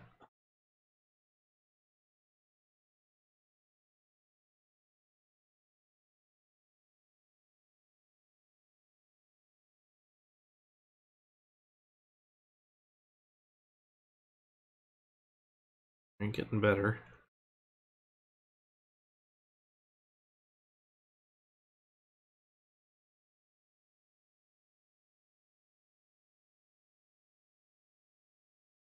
Then a booster after the block, before the lift. Yeah, that's true. We could do that. Get it pushed up a little bit.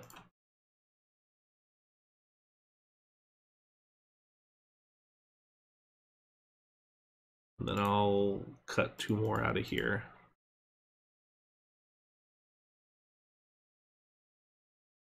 Granted, this is probably going to get me to the point where the first half doesn't finish before the second half, but that's... we'll see.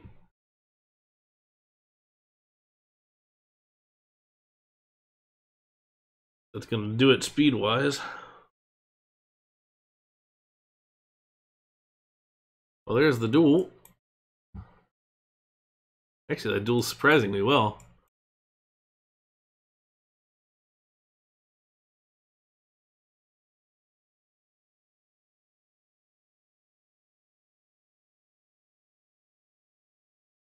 Alright, I'll take that. That works. That works well. Now we would just change all the track here to Giga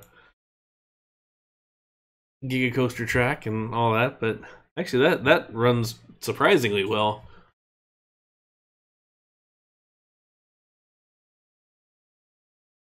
I'll take it. Anybody wants this ride is for sale.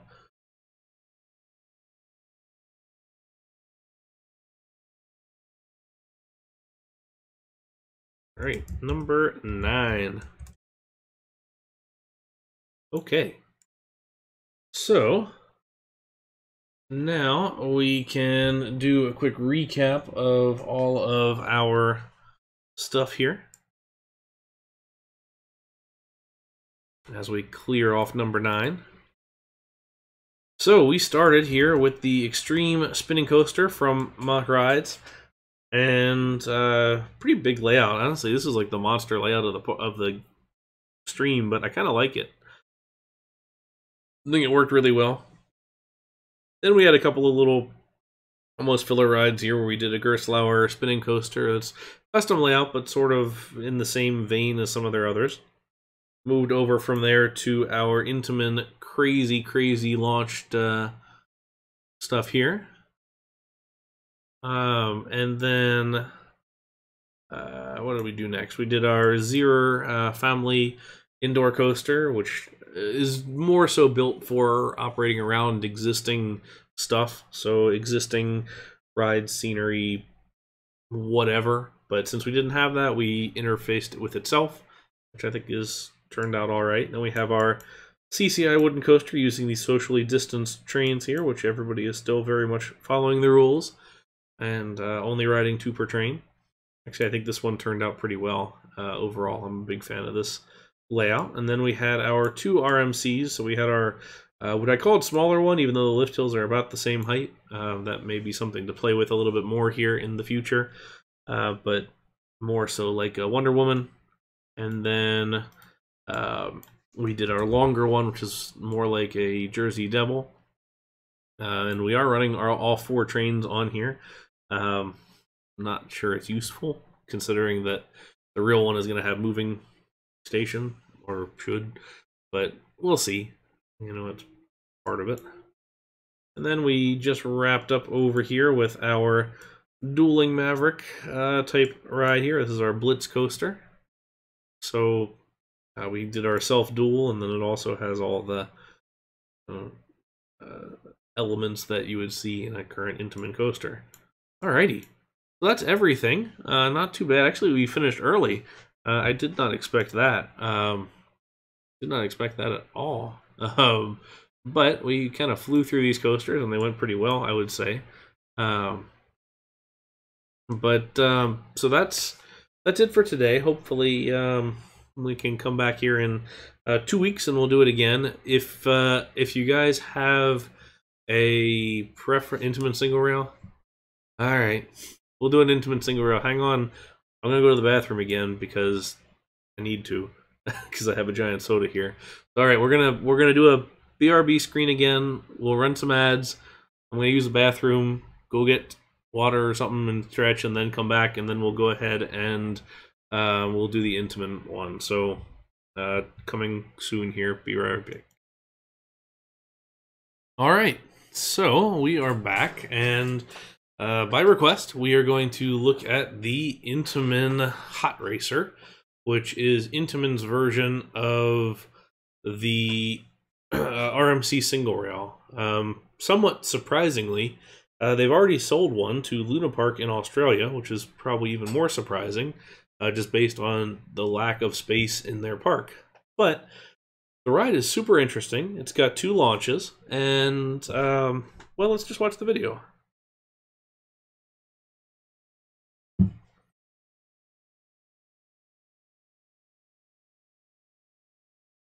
We have the first launch that kind of does a little bit of this meandering, and then we have the second launch into this big non-inverting loop. Then an Immelman. A little airtime hill.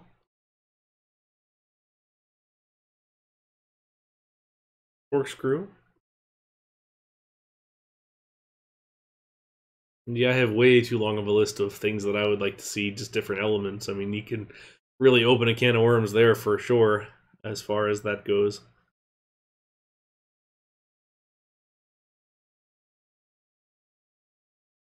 Angled eye, so a little bit of airtime there. Launch over the pathway.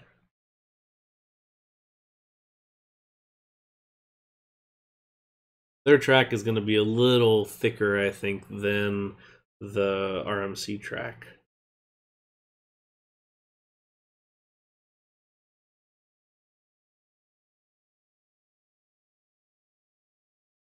I do love the marketing names. High speed downward, S-curve, flyover, wave turn, flat spin, inversion.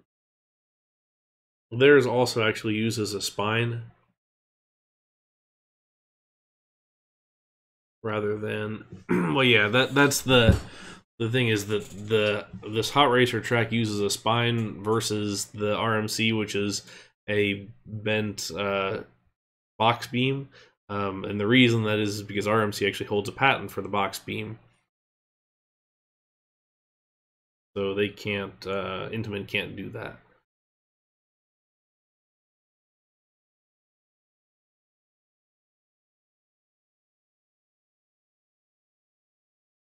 A pretty fun looking layout, pretty compact. Luna Park is reinventing themselves very well. If you're ever in Sydney, it is literally right next to the bridge. Yeah, they do have an old school wooden wild mouse, which is one of the few places. All right. So let's take a look. Back to the game here. So I want to actually start with some of the bigger elements, because then that's going to tell me how much I need to launch it.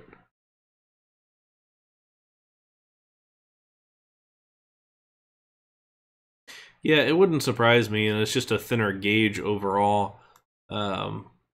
Mav. Since it's the single across trains, you don't have to worry so much about that. What I want to do is do this thing. I mean, that's all it is. It's a marketing thing. I mean, the thinner does to their point, or to their credit, I suppose, allow you to operate with a tighter, like tighter inversions and things like that. But that's about it.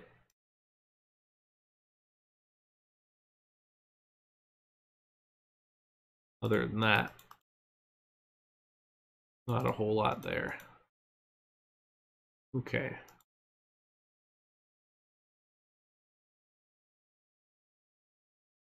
So we're just going to use chain lift track for this. We're going to go old school launch.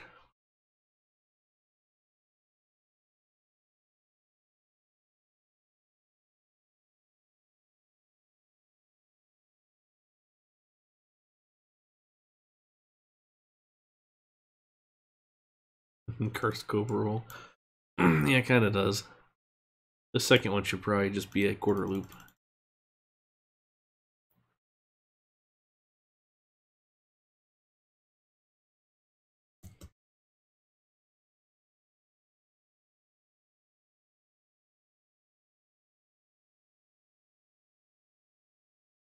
Flip the other way.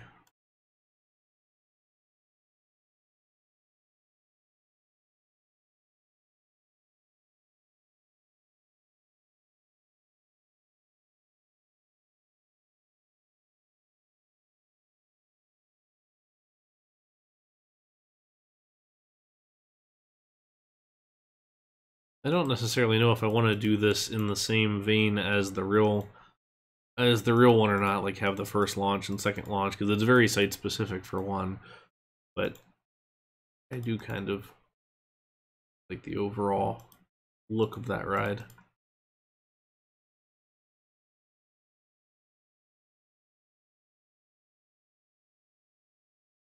Forgot that we opened this one, but then never built a path.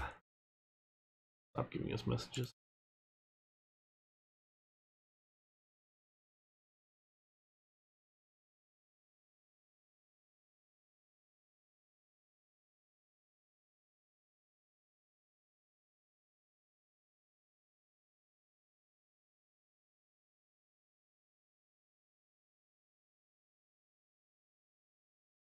This.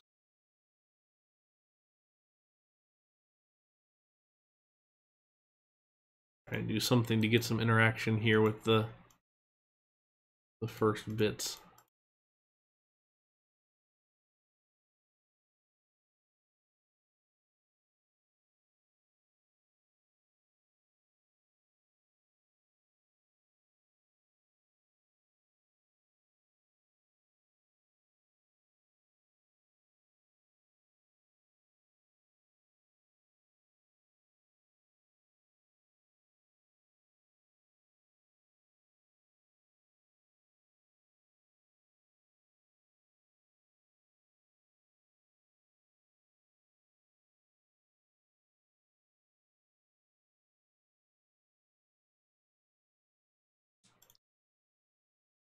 Alright, so we'll have kind of two of those rolls in a row, which actually I don't think that looks bad.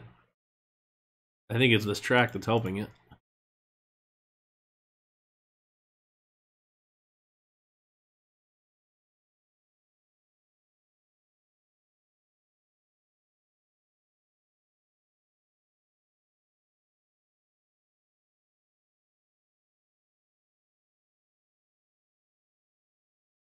Okay, put the station here.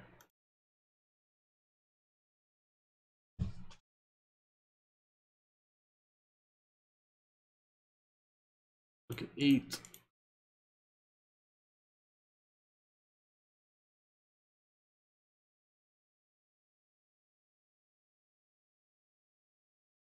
See how this looks with a... Let's give it a 50-mile-an-hour launch. See if that can get us up and over those other parts.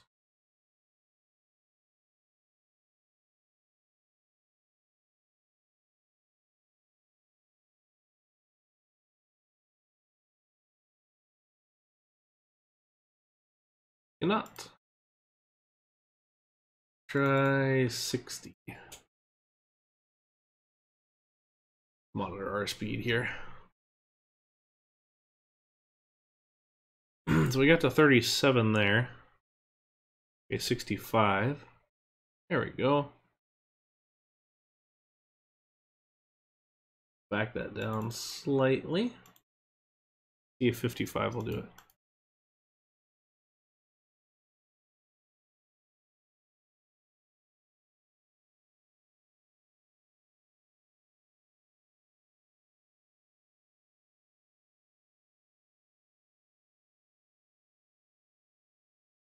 X has made new track pieces to test as far as visual goes, but not, and by replacing existing track pieces, but that's about it. Okay, so 57 should get us to where we need to go.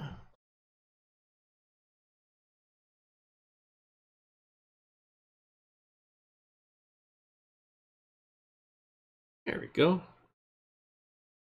Not too slow coming out of this. Right, that's what I mean, no functional stuff at this stage.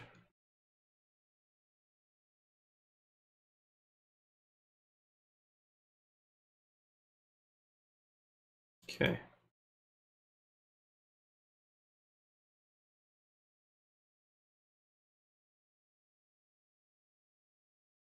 I think it's just been dropped in the forum over time.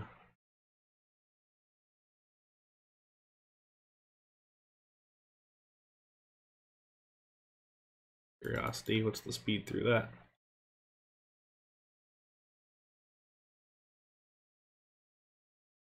We put a barrel roll in there and call it a day.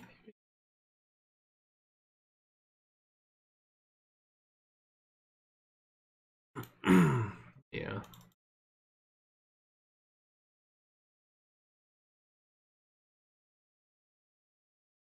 All right, what do I have here? 1, 2, 3, 4, 5, 6.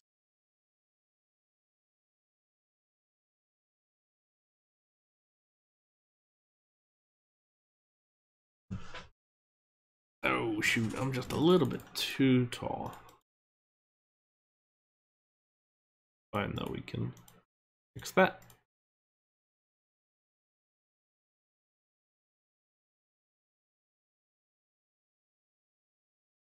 There we go. Give this thing 2 trains. Let it rip. A short layout, but I feel like that's appropriate to what we did.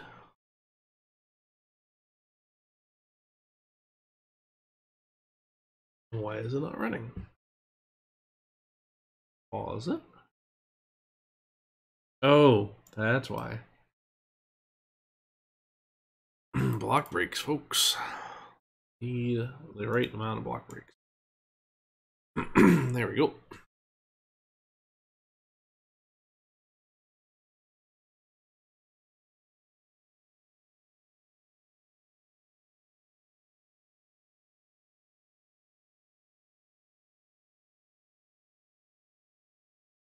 Not a terribly long ride, but I think it kind of does the job of what we were trying to do. Interacts with some things. Has a couple inversions in it. And seems like a fun ride overall. I think the real one's red and white. That's based on Luna Park being what they are.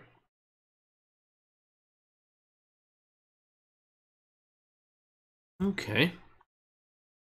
So there is our bonus number 10 ride for the day. So hopefully that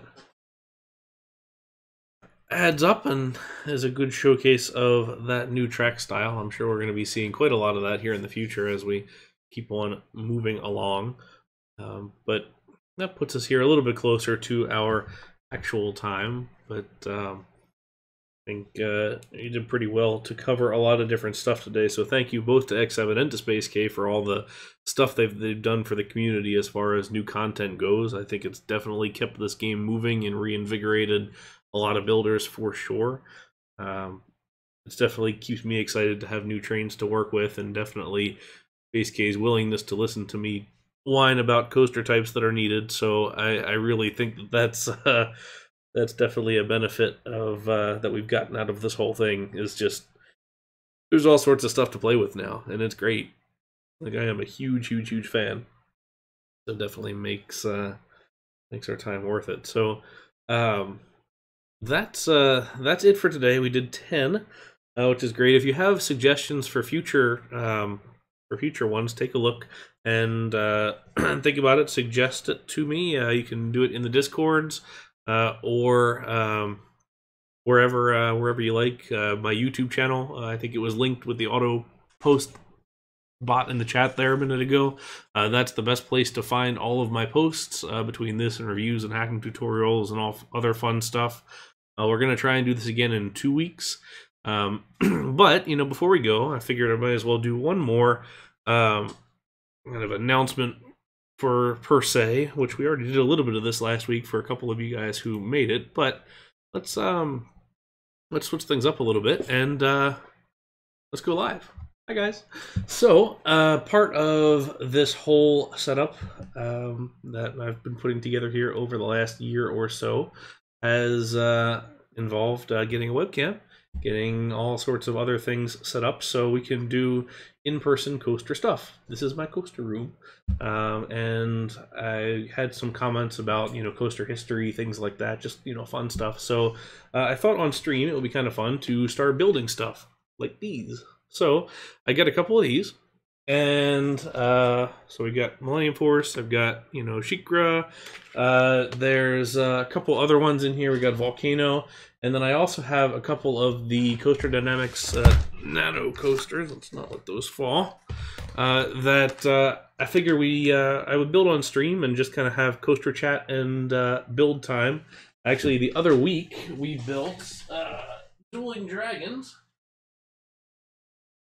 on stream, and it was sort of an impromptu thing, so not too many people were able to make it, but I'm going to try and set this up a little more regularly. So tomorrow, Sunday, in the afternoon, probably like 1 to 2 p.m., we're going to do this, so I'll post ahead of time when we're going to do it, and we'll figure out what exactly we're going to build, but we will do that. And then, I figure as we go through more things here, I've got about 7-8 things to build, and we'll try and do like one a week. But I also have park maps and all sorts of other stuff that I'm going through and sorting, and some of them are interesting, like mid-90s Six Flags park maps that have all sorts of just interesting stuff to look at. So I figure, we can look at all that in person and talk about park history and just kind of hang out and chat. So, thank you guys for watching, as always, and thank you for the RCT2 content and all the comments and feedback I'm getting. So, hopefully you will enjoy this next part of the channel as well. So until next time, thank you very much for watching, and hope you guys have a good afternoon. See you later.